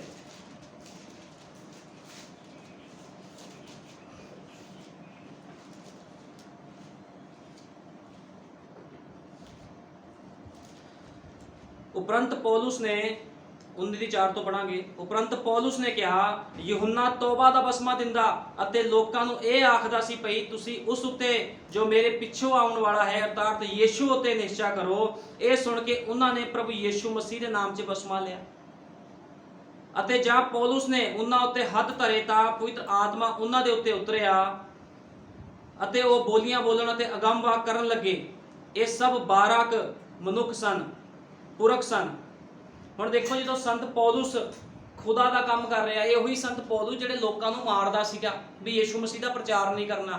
ਹੁਣ ਇਸੇ ਸੰਤ ਪੌਲੁਸ ਦੇ ਅੰਦਰ ਜਦੋਂ ਪਵਿੱਤਰ ਆਤਮਾ ਆਇਆ ਤੇ ਇਹ ਕੀ ਕਹਿੰਦਾ? ਯਿਸੂ ਮਸੀਹ ਦੇ ਨਾਮ 'ਚ ਬਸਮਾ ਲਓ। ਕਹਿੰਦਾ ਯਹੂਨਾ ਤੁਹਾਨੂੰ ਤੋਬਾ ਦਾ ਬਸਮਾ ਦਿੰਦਾ ਸੀ, ਇਹ ਨਹੀਂ ਚੱਲਣਾ। ਕਹਿੰਦਾ ਯਿਸੂ ਮਸੀਹ ਦੇ ਨਾਮ ਵਾਲਾ ਬਸਮਾ ਲੈਣਾ ਪਊਗਾ। ਪ੍ਰਭੂ ਯਿਸੂ ਮਸੀਹ ਦੇ ਨਾਮ 'ਚ ਬਸਮਾ ਲਿਆ, ਠੀਕ ਹੈ ਨਾ। ਉਹ ਕਹਿੰਦਾ ਯਿਸੂ ਮਸੀਹ ਦਾ ਬਸਮਾ ਲੈਣਾ ਪੈਣਾ। ਹੁਣ ਦੇਖੋ ਕਿਸ ਤਰ੍ਹਾਂ ਪਵਿੱਤਰ ਆਤਮਾ ਪਾਏ ਹੋਏ ਲੋਕ ਆਪਣੀ ਮਰਜ਼ੀ ਨਹੀਂ ਕਰਦੇ। ਜੋ ਖੁਦਾ ਨੇ ਬੁਲਾਇਆ ਚੇਲਿਆਂ ਨੇ ਉਹੀ ਬੋਲਿਆ। ਅੱਜ ਕਿੱਦਾਂ ਲੋਕ ਕਹਿ ਦਿੰਦੇ ਆ ਵੀ ਚੇਲਿਆਂ ਦੀ ਨਹੀਂ ਮੰਨਣੀ, ਯਿਸੂ ਮਸੀਹ ਦੀ ਮੰਨਣੀ। ਜਿਹੜੇ ਚੇਲੇ 24 ਘੰਟੇ ਯਿਸੂ ਮਸੀਹ ਦੇ ਨਾਲ ਰਹਿੰਦੇ ਸੀਗੇ ਉਹ ਨਹੀਂ ਜਾਣਦੇ ਕੁਝ ਵੀ। ਜਿਹੜੇ ਅੱਜ ਦੇ ਸੇਵਕ ਉਹ ਸਭ ਕੁਝ ਜਾਣ ਗਏ ਆ, ਉਹ ਖੁਦਾ ਦੀ ਮਰਜ਼ੀ ਨੂੰ ਜਾਣ ਗਏ ਆ। ਜਿਹੜੇ 24 ਘੰਟੇ ਨਾਲ ਰਹਿੰਦੇ ਸੀਗੇ ਉਹ ਨਹੀਂ ਜਾਣ ਪਾਏ। ਇਹ ਕਿੱਦਾਂ ਹੋ ਸਕਦਾ ਹੈ? ਸਭ ਤੋਂ ਪਹਿਲਾਂ ਪਵਿੱਤਰ ਆਤਮਾ ਚੇਲਿਆਂ ਤੇ ਉਤਰਿਆ ਤੇ ਚੇਲਿਆਂ ਨੂੰ ਪਤਾ ਸੀਗਾ ਵੀ ਯਿਸੂ ਮਸੀਹ ਕੀ ਸਾਨੂੰ ਕਹਿ ਗਿਆ ਹੈ। ਉਹ ਜਿਹੜਾ ਗੁਪਤ ਭੇਦ ਉਹਨੇ ਦੱਸਿਆ ਸੀਗਾ, ਪਿਤਾ ਪੁੱਤਰ ਪਵਿੱਤਰ ਆਤਮਾ, ਇਹ ਭੇਦ ਖੋਲ ਦਿੱਤਾ ਗਿਆ। ਪਵਿੱਤਰ ਆਤਮਾ ਦੇ ਦੁਆਰਾ ਭੇਦ ਖੁੱਲਿਆ। ਉਸ ਤੋਂ ਪਹਿਲਾਂ ਭੇਦ ਥੋੜੀ ਖੁੱਲਿਆ ਸੀਗਾ। ਯਿਸੂ ਮਸੀਹ ਦੇ ਨਾਲ ਨਾਲ ਰਹਿੰਦੇ ਸੀ, ਉਹਨਾਂ ਨੂੰ ਉਦੋਂ ਵੀ ਨਹੀਂ ਸੀ ਪਤਾ ਵੀ ਯਿਸੂ ਮਸੀਹ ਕੌਣ ਆ। ਜਦੋਂ ਚਲਾ ਗਿਆ, ਜਦੋਂ ਪਵਿੱਤਰ ਆਤਮਾ ਆ ਗਿਆ, ਉਹਨਾਂ ਨੂੰ ਪਤਾ ਲੱਗ ਗਿਆ ਇਹ ਉਹੀ ਯਹੋਵਾ ਜਿਹੜਾ ਮੂਸਾ ਦੇ ਨਾਲ ਬੋਲਿਆ ਸੀ ਬਲਦੀ ਹੋਈ ਝਾੜੀ ਦੇ ਵਿੱਚ, ਜਿਹੜਾ ਸ਼ਰਦਕ ਮੇਸ਼ਕ ਅਬਦਨਗੋ ਦਾਨੀਏਲ ਦੇ ਕੋਲ ਚਲਾ ਗਿਆ ਸੀ ਅੱਗ ਦੀ ਭੱਠੀ 'ਚ, ਸ਼ੇਰਾਂ ਦੇ ਘੂਰਨੇ 'ਚ। ਇਹੀ ਯਿਸੂ ਮਸੀਹ ਧਰਤੀ ਤੇ ਆ ਕੇ ਜੀਵਨ ਬਤੀਤ ਕਰ ਰਿਹਾ ਹੈ। ਜਦੋਂ ਪਵਿੱਤਰ ਆਤਮਾ ਆਇਆ ਉਦੋਂ ਪਤਾ ਲੱਗਿਆ ਉਹਨਾਂ ਨੂੰ, ਉਸ ਤੋਂ ਪਹਿਲਾਂ ਕੁਝ ਨਹੀਂ ਪਤਾ ਲੱਗਿਆ। ਇਸੇ ਤਰ੍ਹਾਂ ਜਿੰਨੇ ਅੱਜ ਸਰੀਰਕ ਲੋਕ ਆ, ਜਿੰਨਾ ਮਰਜ਼ੀ ਚਰਚ ਜਾਂਦੇ ਨੇ, ਜਿੱਦ ਤੱਕ ਪਵਿੱਤਰ ਆਤਮਾ ਨਹੀਂ ਆਉਂਦਾ ਖੁਦਾ ਦੀ ਸੋਚ ਨੂੰ, ਉਹਦੀ ਮਰਜ਼ੀ ਨੂੰ ਕਦੇ ਸਮਝ ਨਹੀਂ ਪਾਣਗੇ, ਜੋ ਮਰਜ਼ੀ ਕਰ ਲੈਣ। ਕਿਉਂਕਿ ਨਬੀ ਨੇ ਕਿਹਾ ਇੱਕ ਵਿਸ਼ਵਾਸੀ ਦੇ ਅੰਦਰ ਇੰਨੀ ਪਾਵਰ ਹੁੰਦੀ ਆ, ਉਹ ਨਰਕ ਦੇ ਸਾਰੇ ਦੁਸ਼ਟ ਆਤਮਿਆਂ ਨੂੰ ਭੁਲਾ ਸਕਦਾ ਇਕੱਲਾ ਵਿਸ਼ਵਾਸੀ ਉਹ ਹੁੰਦਾ ਜਿਹਦੇ ਅੰਦਰ ਆਤਮਾ ਹੁੰਦਾ ਹੈ। ਪਵਿੱਤਰ ਆਤਮਾ ਪਾਏ ਹੋਏ ਭੈਣ ਭਾਈ ਨੂੰ ਵਿਸ਼ਵਾਸੀ ਕਿਹਾ ਜਾਂਦਾ ਹੈ।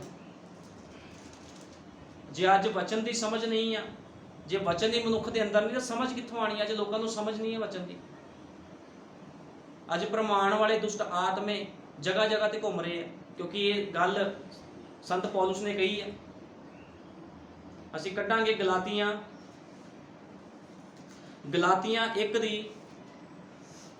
1:6 ਤੋਂ ਪੜਾਂਗੇ। ਗਲਾਤੀਆਂ 1:6 ਕੁਰਿੰਥੀਆਂ ਤੋਂ ਅੱਗੇ ਹੈ।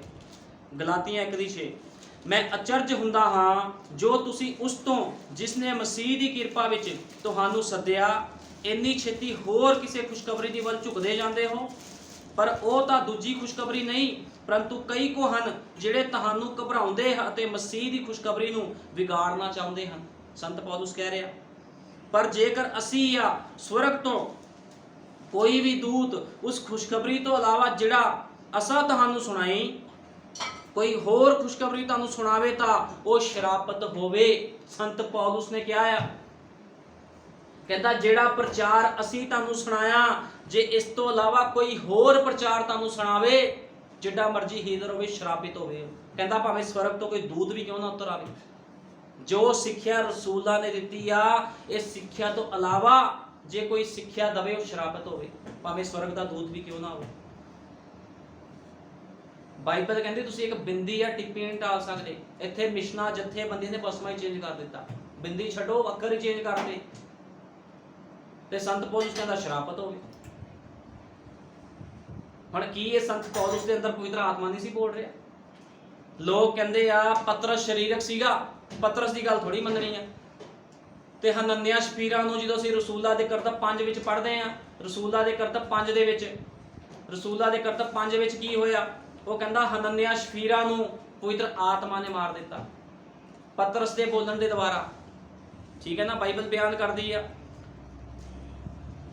ਉਹਨੇ ਕਿਹਾ, ਹਨਨਿਆ ਸ਼ੈਤਾਨ ਤੇਰੇ ਮਨ ਵਿੱਚ ਕਿਉਂ ਸਮਾਇਆ ਜੋ ਤੂੰ ਪਵਿੱਤਰ ਆਤਮਾ ਨਾਲ ਝੂਠ ਬੋਲੇ, ਉਸ ਖੇਤ ਦੇ ਮੁੱਲ ਵਿੱਚੋਂ ਕੁਝ ਰੱਖ ਛੱਡੇ।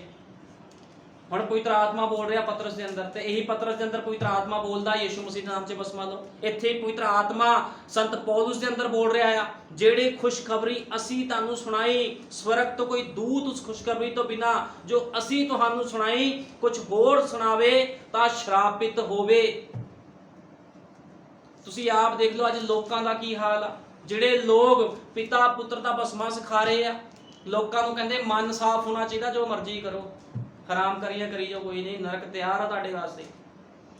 ਫਿਰ ਜਿਹੜਾ ਸਿਖਾ ਰਿਹਾ ਉਹ ਵੀ ਤਾਂ ਉੱਥੇ ਹੀ ਜਾਊਗਾ, ਨਾਰਮਲ ਜੀ ਗੱਲ ਆ। ਕਿੰਨੀ ਵੱਡੀ ਸੰਤ ਪੌਲੁਸ ਨੇ ਗੱਲ ਕਹੀ ਵੀ ਸ਼ਰਾਪਤ ਹੋਵੇ, ਕੋਈ ਦੂਤ ਵੀ ਜਿਹੜੀ ਖੁਸ਼ਖਬਰੀ ਅਸਾਂ ਸਾਨੂੰ ਸੁਣਾਈ ਉਸ ਖੁਸ਼ਖਬਰੀ ਤੋਂ ਇਲਾਵਾ ਕੋਈ ਹੋਰ ਖੁਸ਼ਖਬਰੀ ਸੁਣਾਵੇ ਤਾਂ ਸ਼ਰਾਪਿਤ ਹੋਵੇ। ਫਿਰ ਵੀ ਲੋਕਾਂ ਨੂੰ ਸਮਝ ਨਹੀਂ ਲੱਗ ਰਹੀ, ਲੋਕ ਪਾਪ ਦੇ ਵਿੱਚ ਜਾ ਰਹੇ ਆ। ਮੈਂ ਇੱਥੇ ਦੱਸਣਾ ਚਾਹ ਰਿਹਾ ਵੀ ਜਿਹੜੇ ਲੋਕ ਕਹਿੰਦੇ ਆ ਨਾ ਵੀ ਸਾਡੇ ਅੰਦਰ ਗੈਰ ਭਾਸ਼ਾ ਆ ਗਈ ਜੀ, ਅਸੀਂ ਗੈਰ ਭਾਸ਼ਾ ਬੋਲ ਰਹੇ ਆ। ਭਾਈ ਬ੍ਰੈਨਮ ਨੇ ਕਿਹਾ ਟੱਪਦੇ ਹੋਏ ਪਤਾ ਨਹੀਂ ਲੱਗਦਾ ਪੂਰੇ ਕਮਰੇ 'ਚ ਫਿਰ ਜਾਂਦੇ ਆ। ਇਦਾਂ ਝਾੜੂ ਨਹੀਂ ਫਿਰਦਾ, ਇਦਾਂ ਪੂਰੇ ਕਮਰੇ 'ਚ ਫਿਰ ਜਾਂਦੇ ਆ ਗੈਰ ਭਾਸ਼ਾ ਬੋਲਦੇ ਬੋਲਦੇ। ਇਹ ਨਹੀਂ ਪਤਾ ਚੁੰਨੀ ਕਿੱਥੇ ਆ ਤੇ ਬਾਹਾਂ ਕਿੱਥੇ ਤੇ ਕੀ ਸਮਾਨ ਕਿੱਥੇ ਖਿਲਰ ਗਿਆ। ਇਹ ਕਿਹੜਾ ਪਵਿੱਤਰ ਆਤਮਾ ਹੋਇਆ?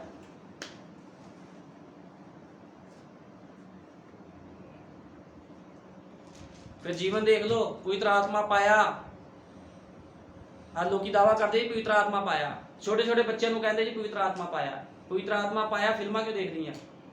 ਪਵਿੱਤਰ ਆਤਮਾ ਫਿਲਮਾਂ ਦੇਖਦਾ, ਪਵਿੱਤਰ ਆਤਮਾ ਟਿਕਟੋਕ ਬਣਾਉਂਦਾ ਆ, ਪਵਿੱਤਰ ਆਤਮਾ ਬਾਹਰ ਜਾ ਕੇ ਹਰਾਮਕਾਰੀ ਕਰਦਾ ਹੈ, ਗਾਲਾਂ ਕੱਢਦਾ ਹੈ, ਨਸ਼ੇ ਕਰਦਾ, ਤੰਬਾਕੂ ਲਾਂਦਾ, ਜਰਦਾ ਲਾਂਦਾ ਪਵਿੱਤਰ ਆਤਮਾ। ਬਹੁਤ ਲੋਕ ਗੈਰ ਭਾਸ਼ਾ ਬੋਲਦੇ ਬਾਅਦ ਆ ਸਾਰੇ ਕੰਮ ਉਹਨਾਂ ਦੇ।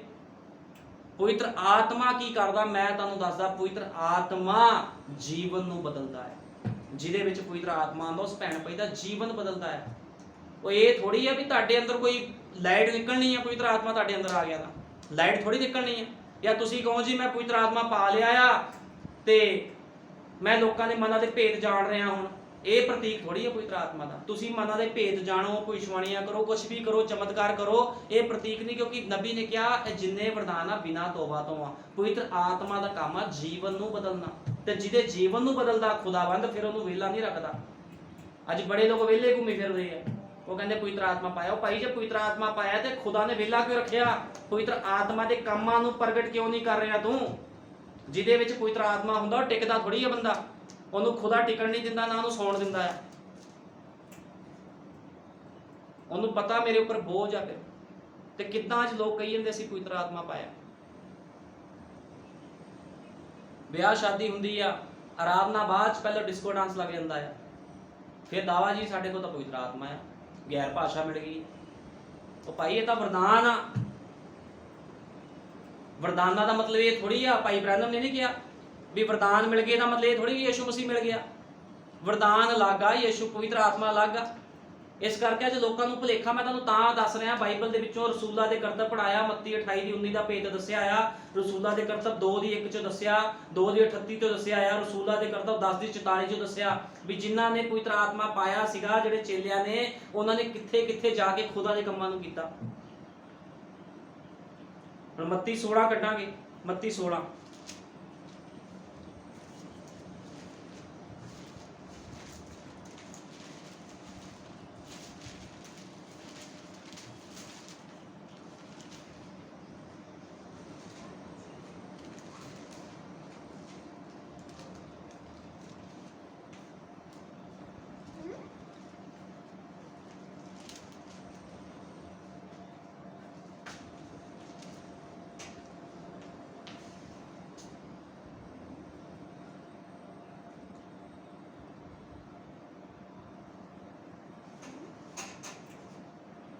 ਮੱਤੀ 16:13 ਚ ਪੜਾਂਗੇ ਅਸੀਂ।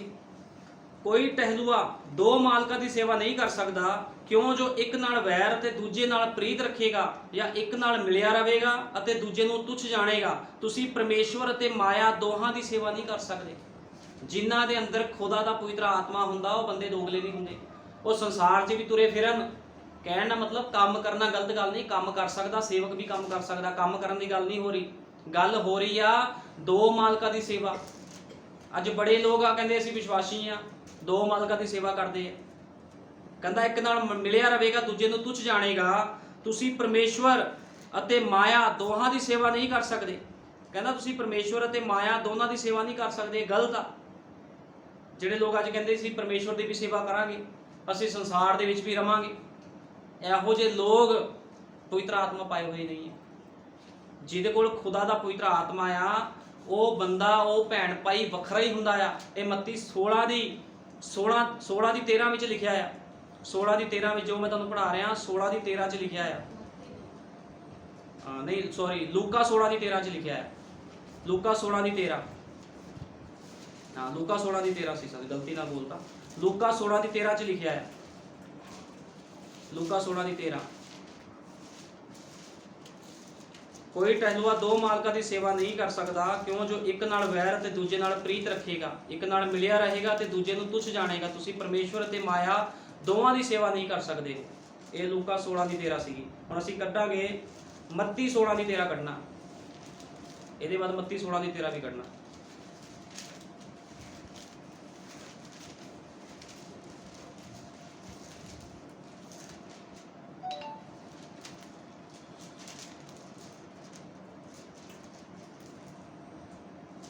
ਹੁਣ ਮੱਤੀ 16:13 ਵਿੱਚ ਉਹ ਕਹਿੰਦਾ, ਯੀਸ਼ੂ ਨੇ ਕੈਸਰਿਆ ਫਿਲਿੱਕੀ ਦੇ ਇਲਾਕੇ ਵਿੱਚ ਆਣ ਕੇ ਆਪਣੇ ਚੇਲਿਆਂ ਨੂੰ ਇਹ ਕਹਿ ਕੇ ਪੁੱਛਿਆ, ਜੋ ਮਨੁੱਖ ਦੇ ਪੁੱਤਰ ਨੂੰ ਕੀ ਆਖਦੇ ਹਨ? ਜੋ ਮੈਂ ਤੁਹਾਨੂੰ ਪਹਿਲਾਂ ਪੜਾਇਆ। ਉਹ ਕਹਿੰਦੇ यूहन्ना ਬਸਮਾ ਦੇਣ ਵਾਲਾ ਏਲੀਆ। ਲੇਕਿਨ ਜਦੋਂ ਪਤਰਸ ਨੂੰ ਪੁੱਛਿਆ ਗਿਆ, ਉਹ ਕਹਿੰਦਾ ਤੂੰ ਜਿਉਂਦੇ ਯਹੋਵਾ ਪਰਮੇਸ਼ਵਰ ਦਾ ਪੁੱਤਰ ਆ, ਜਿਹਦੇ ਉੱਪਰ ਉਹ ਕਹਿੰਦਾ ਵੀ ਇਹ ਲਹੂ ਮਾਸ ਨੇ ਨਹੀਂ, ਮੇਰੇ ਪਵਿੱਤਰ ਆਤਮਾ ਨੇ ਪ੍ਰਗਟ ਕੀਤਾ ਹੈ। ਹੁਣ ਤੁਹਾਨੂੰ ਪਤਾ, ਜਿਹਦੇ ਉੱਪਰ ਖੁਦਾ ਆਪਣੇ ਆਪ ਨੂੰ ਪ੍ਰਗਟ ਕਰੇ ਉਹ ਮਨੁੱਖ ਵਿਹਲਾ ਨਹੀਂ ਰਹਿ ਸਕਦਾ। ਹੁਣ ਯੀਸ਼ੂ ਮਸੀਹ ਨੇ ਆਪਣੇ ਆਪ ਨੂੰ ਪਤਰਸ ਦੇ ਉੱਪਰ ਪ੍ਰਗਟ ਕੀਤਾ ਸੀਗਾ। ਪਵਿੱਤਰ ਆਤਮਾ ਨੇ ਆਪਣੇ ਆਪ ਨੂੰ ਪਤਰਸ ਦੇ ਉੱਪਰ ਜਦੋਂ ਪ੍ਰਗਟ ਕੀਤਾ ਤੇ ਉਹਨੂੰ ਵਿਹਲਾ ਨਹੀਂ ਰਹਿਣ ਦਿੱਤਾ। ਉਹਨੂੰ ਕਹਿੰਦਾ ਆ ਫੜ ਕੁੰਜੀਆਂ ਤੇ ਕੰਮ ਕਰ, ਜੋ ਬੰਨੇਗਾ ਜੋ ਖੋਲੇਗਾ ਉਹੀ ਹੋ ਜਾਊਗਾ। ਇਸੇ ਤਰ੍ਹਾਂ ਜਦੋਂ ਖੁਦਾ ਦੇ ਪਵਿੱਤਰ ਆਤਮਾ ਪਾਏ ਹੋਏ ਲੋਕ ਜੋ ਬੋਲਦੇ ਆ ਫਿਰ ਉਸੇ ਤਰ੍ਹਾਂ ਹੋ ਜਾਂਦਾ ਆ। ਜਦੋਂ ਪਵਿੱਤਰ ਆਤਮਾ ਪਤਰਸ ਦੇ ਅੰਦਰੋਂ ਬੋਲਿਆ ਤੇ ਹਨਨਿਆ ਤੇ ਸ਼ਫੀਰਾ ਮਾਰੇ ਗਏ। ਮੇਰੇ ਕਹਿਣ ਦਾ ਮਤਲਬ ਆ ਵੀ ਖੁਦਾ ਦਾ ਪਵਿੱਤਰ ਆਤਮਾ ਹੈ ਕੀ ਆ। ਅੱਜ ਲੋਕਾਂ ਨੂੰ ਸਮਝ ਨਹੀਂ ਆ ਵੀ ਪਵਿੱਤਰ ਆਤਮਾ ਕੀ ਆ, ਕੀ ਕੰਮ ਕਰਦਾ, ਕਿੱਦਾਂ ਅਸੀਂ ਜੀਵਨ ਬਤੀਤ ਕਰਨਾ। ਜੇ ਤੁਹਾਨੂੰ ਪਵਿੱਤਰ ਆਤਮਾ ਦੀ ਸਮਝ ਨਹੀਂ ਆ ਫਿਰ ਚਰਚ ਜਾ ਕੇ ਕੋਈ ਲਾਭ ਨਹੀਂ ਹੈ। ਮਨੁੱਖ ਚਰਚ ਜਾਂਦਾ, ਚਰਚ ਤੋਂ ਫਿਰ ਘਰੇ ਚੱਲ ਜਾਂਦਾ, ਇੱਧਰੋਂ ਸੁਣਿਆ ਇੱਧਰੋਂ ਕੱਢਦਾ। ਪਵਿੱਤਰ ਆਤਮਾ ਬਾਰੇ ਸਮਝ ਹੋਣੀ ਚਾਹੀਦੀ ਹੈ ਵੀ ਗੈਰ ਭਾਸ਼ਾ ਪਵਿੱਤਰ ਆਤਮਾ ਨਹੀਂ ਆ, ਜਾਂ ਵਰਦਾਨ ਪਵਿੱਤਰ ਆਤਮਾ ਨਹੀਂ ਆ। ਵੀ ਤੁਹਾਡੇ ਕੋਲ ਕੋਈ ਵਰਦਾਨ ਆ ਗਿਆ ਤੇ ਕਈ ਵਾਰ ਭੈਣ ਭਾਈ ਸੋਚਦੇ ਸਾਡੇ ਕੋਲ ਵਰਦਾਨ ਆ ਗਿਆ, ਚਲੋ ਗੈਰ ਭਾਸ਼ਾ ਨਹੀਂ ਬੋਲਦੇ, ਵਰਦਾਨ ਆ ਗਿਆ, ਸਾਡੇ ਅੰਦਰ ਕਿਤੇ ਪਵਿੱਤਰ ਆਤਮਾ ਵੀ ਆ ਗਿਆ। ਇਹ ਨਹੀਂ ਆ। ਪਵਿੱਤਰ ਆਤਮਾ ਜੀਵਨ ਨੂੰ ਬਦਲਦਾ ਹੈ। ਮੇਰੇ ਕਹਿਣ ਦਾ ਮਤਲਬ ਆ, ਜਦੋਂ ਪਵਿੱਤਰ ਆਤਮਾ ਆਉਂਦਾ ਉਹ ਜੀਵਨ ਨੂੰ ਬਦਲ ਦਿੰਦਾ ਹੈ। ਜਿੱਦਾਂ ਪਤਰਸ ਦੇ ਅੰਦਰ ਪਵਿੱਤਰ ਆਤਮਾ ਆਇਆ, ਉਹਦੇ ਜੀਵਨ ਨੂੰ ਬਦਲ ਦਿੱਤਾ। ਪੌਲੁਸ ਦੇ ਜੀਵਨ ਨੂੰ ਬਦਲ ਦਿੱਤਾ, ਰਸੂਲਾਂ ਦੇ ਜੀਵਨ ਨੂੰ ਬਦਲ ਦਿੱਤਾ। ਇਹਨੂੰ ਕਹਿੰਦੇ ਪਵਿੱਤਰ ਆਤਮਾ। ਇਸ ਕਰਕੇ ਹਮੇਸ਼ਾ ਉਹੀ ਕੰਮ ਕਰਨਾ ਜੋ ਬਾਈਬਲ ਬਿਆਨ ਕਰਦੀ। ਬਾਈਬਲ ਤੋਂ ਬਾਹਰ ਕਦੇ ਵੀ ਕੋਈ ਕੰਮ ਨਹੀਂ ਕਰਨਾ ਚਾਹੀਦਾ। ਹੁਣ ਧਿਆਨ ਦਿਓ, ਭਾਈ ਬ੍ਰੈਨਮ ਨੇ ਕਿਹਾ, ਹੁਣ ਧਿਆਨ ਦਿਓ, ਪਤਰਸ ਅਨਪੜ੍ਹ ਸੀ, ਇੱਥੋਂ ਤੱਕ ਕਿ ਉਹ ਆਪਣਾ ਨਾਮ ਵੀ ਨਹੀਂ ਲਿਖ ਸਕਦਾ ਸੀਗਾ। ਹੁਣ ਮੈਨੂੰ ਇੱਕ ਵਾਰ ਕਿਸਨੇ ਸਵਾਲ ਕੀਤਾ, ਜੀ ਮੈਂ ਤਾਂ ਅਨਪੜ੍ਹ ਹਾਂ, ਵੀ ਖੁਦਾ ਦਾ ਆਤਮਾ ਕਿੱਦਾਂ ਮੈਨੂੰ ਚਲਾਊਗਾ। ਅਨਪੜ੍ਹ ਜਾਂ ਪੜ੍ਹੇ ਲਿਖੇ ਦੇ ਨਾਲ ਮਤਲਬ ਨਹੀਂ ਹੈ ਪ੍ਰਭੂ ਨੂੰ। ਪ੍ਰਭੂ ਨੂੰ ਸਮਰਪਿਤ ਹਿਰਦਾ ਚਾਹੀਦਾ ਹੈ, ਉਹਨੂੰ ਸਮਰਪਿਤ ਭੈਣ ਭਾਈ ਚਾਹੀਦਾ ਜਿਹੜਾ ਵਚਨ ਦੇ ਲਈ ਖੜਾ ਰਵੇ। ਹੁਣ ਧਿਆਨ ਦਿਓ, ਪਤਰਸ ਅਨਪੜ੍ਹ ਸੀ, ਇੱਥੋਂ ਤੱਕ ਕਿ ਉਹ ਆਪਣਾ ਨਾਮ ਵੀ ਨਹੀਂ ਲਿਖ ਸਕਦਾ ਸੀ। ਇੱਕ ਲੱਕੜ ਦੀ ਪੇਟੀ ਜਾਂ ਅਜਿਹੀ ਕੋਈ ਵੀ ਚੀਜ਼ ਤੇ ਖੜਾ ਹੋ ਗਿਆ ਤੇ ਪ੍ਰਚਾਰ ਕਰਨਾ ਸ਼ੁਰੂ ਕਰ ਦਿੱਤਾ। ਉਸਨੇ ਆਖਿਆ, ਤੁਸੀਂ ਯਹੂਦੀਓ ਅਤੇ ਯਰੂਸ਼ਲਮ ਦੇ ਸਭ ਰਹਿਣ ਵਾਲੇ ਮਨੁੱਖੋ, ਮੇਰੀ ਗੱਲ ਸੁਣੋ ਅਤੇ ਜਾਣੋ, ਮੇਰੇ ਸ਼ਬਦਾਂ ਨੂੰ ਸੁਣੋ, ਇਹ ਸ਼ਰਾਬ ਦੇ ਨਸ਼ੇ ਵਿੱਚ ਨਹੀਂ ਹਨ। ਉਹ ਕਹਿੰਦਾ ਸ਼ਰਾਬ ਦੇ ਨਸ਼ੇ 'ਚ ਨਹੀਂ ਆ। ਅਨਪੜ੍ਹ ਮਨੁੱਖ, ਉਹ ਕਹਿੰਦਾ ਆਖਰੀ ਦਿਨਾਂ ਵਿੱਚ ਇੰਜ ਹੋਵੇਗਾ, ਯਹੋਵਾ ਇਉਂ ਫਰਮਾਉਂਦਾ ਹੈ, ਮੇਰਾ ਆਤਮਾ ਸਭਨਾ ਸ਼ਰੀਰਾਂ ਉੱਤੇ ਵਹਾਇਆ ਜਾਵੇਗਾ। ਜਦੋਂ ਪਤਰਸ ਅਨਪੜ੍ਹ ਸੀ, ਜਦੋਂ ਖੁਦਾ ਦਾ ਪਵਿੱਤਰ ਆਤਮਾ ਉਹਦੇ ਅੰਦਰ ਆਇਆ ਤੇ ਉਹਨੇ ਲੋਕਾਂ ਨੂੰ ਦੱਸਿਆ। ਪਤਰਸ ਬਹੁਤ ਸਾਵਧਾਨੀ ਨਾਲ, ਤੇਰੇ ਕੋਲ ਕੁੰਜੀਆਂ ਲਟਕ ਰਹੀਆਂ ਹਨ, ਕੀ ਇਹ ਠੀਕ ਹੈ?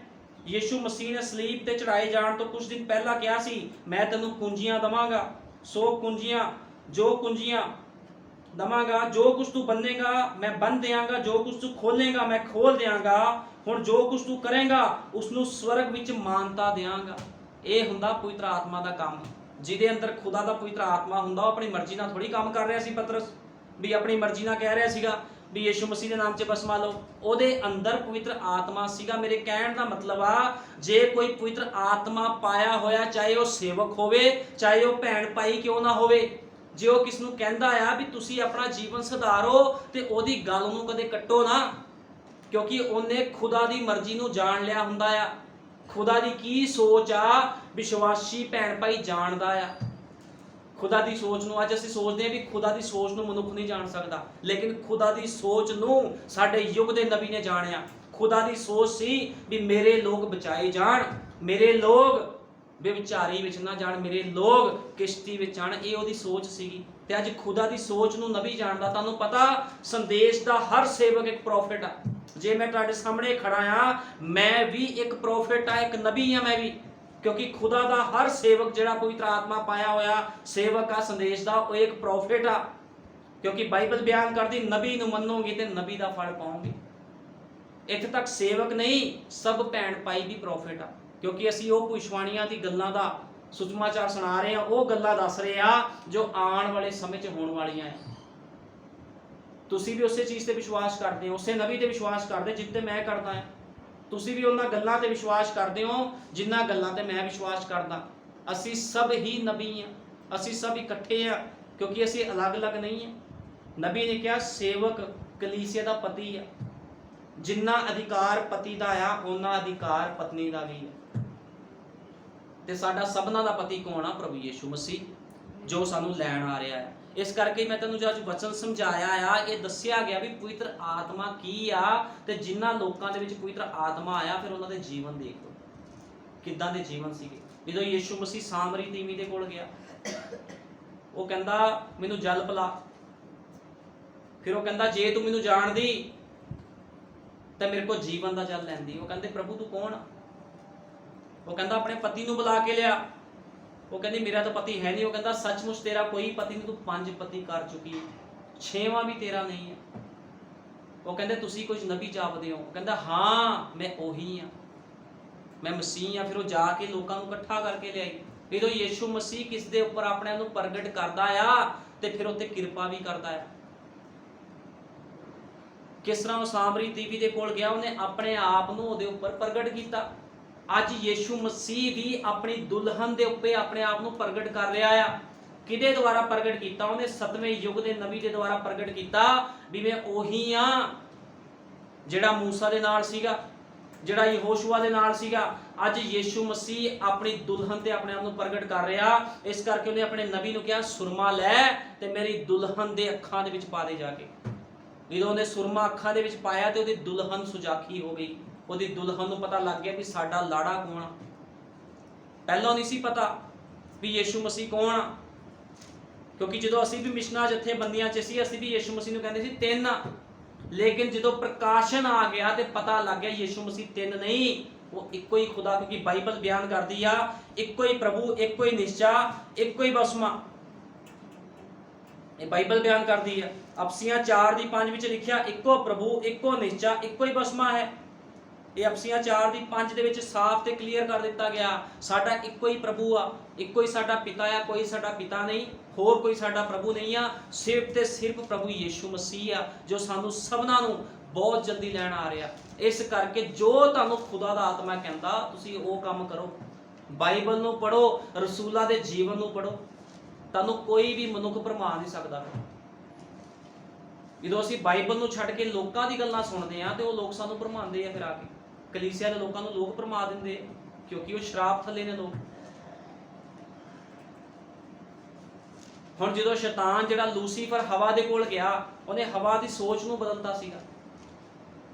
ਇਸ ਕਰਕੇ ਕਿਹਾ ਗਿਆ ਸੋਚਾਂ ਦਾ ਬਦਲਣਾ ਹੀ ਰੈਪਚਰ ਹੈ। ਜਿੱਦਣ ਤੁਹਾਡੀ ਸੋਚ ਬਦਲ ਗਈ ਉਦੋਂ ਰੈਪਚਰ ਵੀ ਪੱਕਾ ਹੈ, ਕਿਉਂਕਿ ਜਿਹਦੀ ਸੋਚ ਬਦਲ ਗਈ ਉਹਦਾ ਰੈਪਚਰ ਹੋ ਚੁੱਕਿਆ। ਅੱਜ ਮਨੁੱਖ ਆਪਣੀ ਸੋਚ ਹੀ ਨਹੀਂ ਬਦਲਦਾ, ਉਹ ਧਰਤੀ ਦੇ ਨਾਲ ਸੰਸਾਰ ਦੇ ਨਾਲ ਜੁੜਿਆ ਰਹਿੰਦਾ ਆ, ਲੇਕਿਨ ਜਦੋਂ ਸੋਚ ਬਦਲ ਦਿੰਦਾ ਆ ਤੇ ਉਦੋਂ ਕੀ ਹੁੰਦਾ, ਸ਼ੈਤਾਨ ਵੀ ਛੱਡ ਕੇ ਚਲਾ ਜਾਂਦਾ। ਤੁਹਾਨੂੰ ਪਤਾ ਸ਼ੈਤਾਨ ਵੀ ਸੋਚ ਤੇ ਅਟੈਕ ਕਰਦਾ।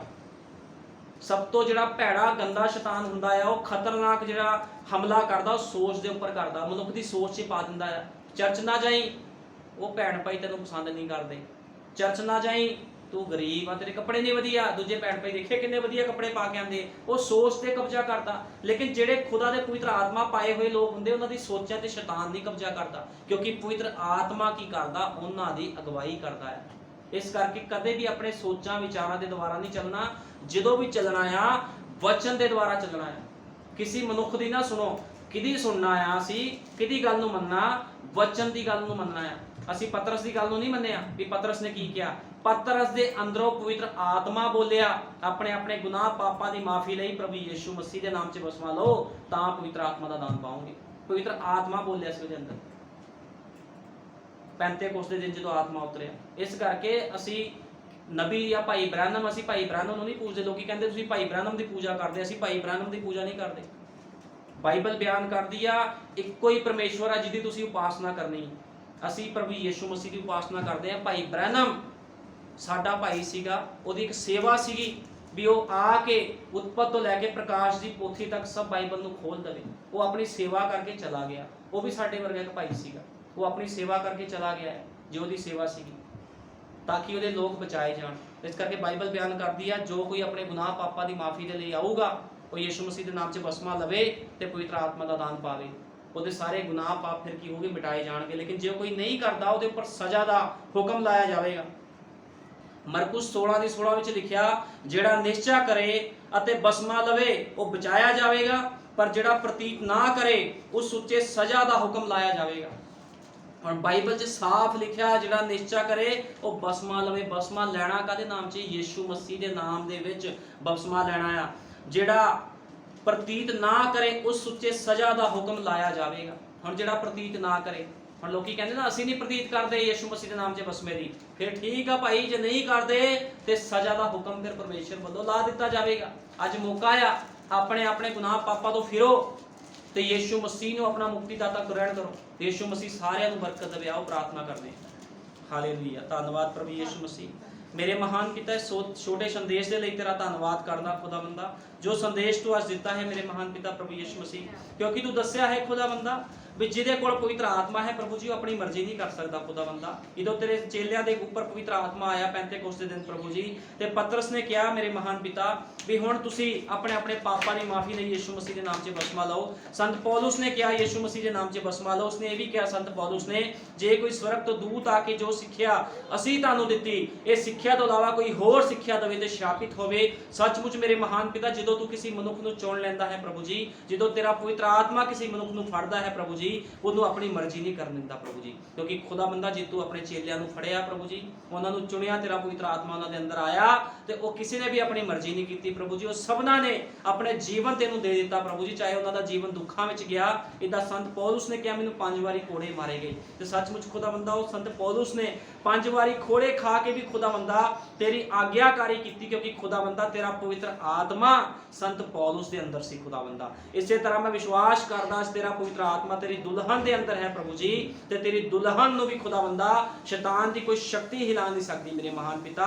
ਜਿੰਨੇ ਭੈਣ ਭਾਈਆਂ ਨੇ ਅੱਜ ਦਾ ਵਚਨ ਸੁਣਿਆ ਪ੍ਰਭੂ ਜੀ, ਪਵਿੱਤਰ ਆਤਮਾ ਇਹਨਾਂ ਸਭਨਾਂ ਤੇ ਦਇਆ ਕਰ, ਇਹਨਾਂ ਨੂੰ ਵੀ ਸਭਨਾਂ ਨੂੰ ਆਪਣੇ ਆਤਮਾ ਦੇ ਨਾਲ ਭਰ, ਤਾਂ ਕਿ ਇਹ ਸਰੀਰ ਦੇ ਵਿੱਚੋਂ ਬਾਹਰ ਆ ਸਕਣ, ਆਪਣੇ ਪ੍ਰਭੂ ਜੀ ਖਿਆਲੀ ਪਲਾਓ, ਆਪਣੀਆਂ ਸੋਚਾਂ ਵਿਚਾਰਾਂ ਤੋਂ ਬਾਹਰ ਆ ਸਕਣ ਖੁਦਾਵੰਦਾ, ਤੇ ਮੇਰੇ ਮਹਾਨ ਪਿਤਾ ਤੇਰੀ ਸੋਚਾਂ ਨੂੰ ਗ੍ਰਹਿਣ ਕਰ ਸਕਣ। ਕਿਉਂਕਿ ਮੇਰੇ ਮਹਾਨ ਪਿਤਾ ਇਹ ਅਧਿਕਾਰ ਤੂੰ ਇੱਕ ਸੇਵਕ ਨੂੰ ਨਹੀਂ ਪ੍ਰਭੂ ਜੀ, ਇੱਕ ਵਿਸ਼ਵਾਸੀ ਨੂੰ ਵੀ ਦਿੱਤਾ ਹੈ, ਉਹ ਤੇਰੇ ਸੋਚਾਂ ਵਿਚਾਰਾਂ ਨੂੰ ਜਾਣ ਸਕੇ। ਕਿਉਂਕਿ ਤੇਰੀ ਸੋਚ ਇਹੀ ਹੈ ਹਰੇਕ ਮਨੁੱਖ ਤੋਬਾ ਕਰੇ, ਬਸਮਾ ਲਵੇ ਤੇ ਬਚਾਇਆ ਜਾਵੇ, ਇਹ ਤੇਰੀ ਸੋਚ ਹੈ ਖੁਦਾਵੰਦਾ। ਲੇਕਿਨ ਜੇ ਕੋਈ ਨਹੀਂ ਮੰਨਦਾ ਪ੍ਰਭੂ ਜੀ, ਤੇ ਤੇਰਾ ਵਚਨ ਦੱਸਦਾ ਹੈ ਉਸ ਦੇ ਉੱਪਰ ਸਜ਼ਾ ਦਾ ਹੁਕਮ ਲਾਇਆ ਜਾਵੇਗਾ। ਤੂੰ ਸਭਨਾਂ ਤੇ ਦਇਆ ਕਰ, ਕਿਰਪਾ ਕਰ। ਜਿਨ੍ਹਾਂ ਨੇ ਅੱਜ ਦਾ ਵਚਨ ਸੁਣਿਆ ਹੈ, ਮੈਂ ਵਿਸ਼ਵਾਸ ਕਰਦਾ ਪ੍ਰਭੂ ਜੀ ਅੱਜ ਤੋਂ ਬਾਅਦ ਤੂੰ ਇਹਨਾਂ ਦੇ ਜੀਵਨਾਂ ਨੂੰ ਬਦਲ ਦੇਵੇਂਗਾ ਮੇਰੇ ਮਹਾਨ ਪਿਤਾ, ਤੇ ਕੋਈ ਵੀ ਕਮੀਆਂ ਘਟੀਆਂ ਕਮਜ਼ੋਰੀਆਂ ਇਹਨਾਂ ਦੇ ਵਿੱਚ ਨਹੀਂ ਰਹਿਣਗੀਆਂ ਖੁਦਾਵੰਦ ਪ੍ਰਭੂ ਜੀ। ਕਿਉਂਕਿ ਜੇ ਤੂੰ ਆਪਣੇ ਬੱਚਿਆਂ ਨੂੰ ਪਿਆਰ ਕਰਦਾ ਹੈ ਤੇ ਝਿੜਕਦਾ ਵੀ ਹੈ ਖੁਦਾਵੰਦਾ, ਲੇਕਿਨ ਜੋ ਤੇਰਾ ਬੱਚਾ ਪ੍ਰਭੂ ਜੀ ਸਹੀ ਹੈ ਖੁਦਾਵੰਦਾ, ਉਹ ਤੇਰੀ ਝਿੜਕ ਨੂੰ ਪਸੰਦ ਕਰਦਾ ਹੈ ਪ੍ਰਭੂ ਜੀ। ਲੇਕਿਨ ਬਾਈਬਲ ਬਿਆਨ ਕਰਦੀ ਹਰਾਮ ਕਰ ਝਿੜਕ ਸੁਣ ਕੇ ਭੱਜ ਜਾਂਦਾ ਹੈ, ਲੇਕਿਨ ਜੋ ਤੇਰਾ ਆਪਣਾ ਹੈ ਪ੍ਰਭੂ ਜੀ, ਉਹ ਝਿੜਕ ਤੋਂ ਵੀ ਖੁਸ਼ ਹੁੰਦਾ ਹੈ ਖੁਦਾਵੰਦਾ। ਇਹਨਾਂ ਸਭਨਾਂ ਤੇ ਦਇਆ ਕਰ, ਕਿਰਪਾ ਕਰ, ਆਸ਼ੀਸ਼ ਔਰ ਬਰਕਤ ਦੇ ਪ੍ਰਭੂ ਯਿਸੂ ਮਸੀਹ। ਸਿਰ ਦੇ ਬਾਲਾਂ ਤੋਂ ਲੈ ਕੇ ਪੈਰਾਂ ਦੀ ਤਲੀਆਂ ਤੱਕ ਇਹਨਾਂ ਨੂੰ ਸੰਭਾਲ ਕੇ ਰੱਖ। ਇਹਨਾਂ ਦੇ ਪਰਿਵਾਰਾਂ ਨੂੰ ਤੇਰੇ ਲਹੂ 'ਚ ਸੀਲ ਕਰਦਾ ਪ੍ਰਭੂ ਜੀ, ਉਹ ਵੀ ਆਪਣੇ ਗੁਨਾਹ ਪਾਪਾਂ ਤੋਂ ਫਿਰਨ ਤੇ ਯਿਸੂ ਮਸੀਹ ਤੈਨੂੰ ਆਪਣਾ ਮੁਕਤੀਦਾਤਾ ਗ੍ਰਹਿਣ ਕਰਨ ਖੁਦਾਵੰਦਾ। ਕਿਉਂਕਿ ਤੇਰੀ ਮਰਜ਼ੀ ਹੈ ਖੁਦਾਵੰਦ ਹਰੇਕ ਪ੍ਰਾਣ ਬਚਾਇਆ ਜਾਵੇ। ਕਿਉਂਕਿ ਤੇਰੇ ਨਬੀ ਭਾਈ ਵਿਲੀਅਮ ਬ੍ਰੈਨਮ ਨੇ ਕਿਹਾ ਹੈ ਇੱਕ ਪ੍ਰਾਣ ਦੀ ਕੀਮਤ 10,000 ਸੰਸਾਰ ਤੋਂ ਵੀ ਜ਼ਿਆਦਾ ਹੈ ਖੁਦਾਵੰਦਾ। ਉਹ ਸੱਚ ਹੈ ਮੇਰੇ ਮਹਾਨ ਪਿਤਾ, ਸਭਨਾਂ ਤੇ ਦਇਆ ਕਰ, ਕਿਰਪਾ ਕਰ। ਤੇਰੇ ਨਾਮ ਪ੍ਰਭੂ ਯਿਸੂ ਮਸੀਹ ਦੇ ਵਿੱਚ ਮੰਗਦੇ ਹਾਂ, ਆਮੀਨ।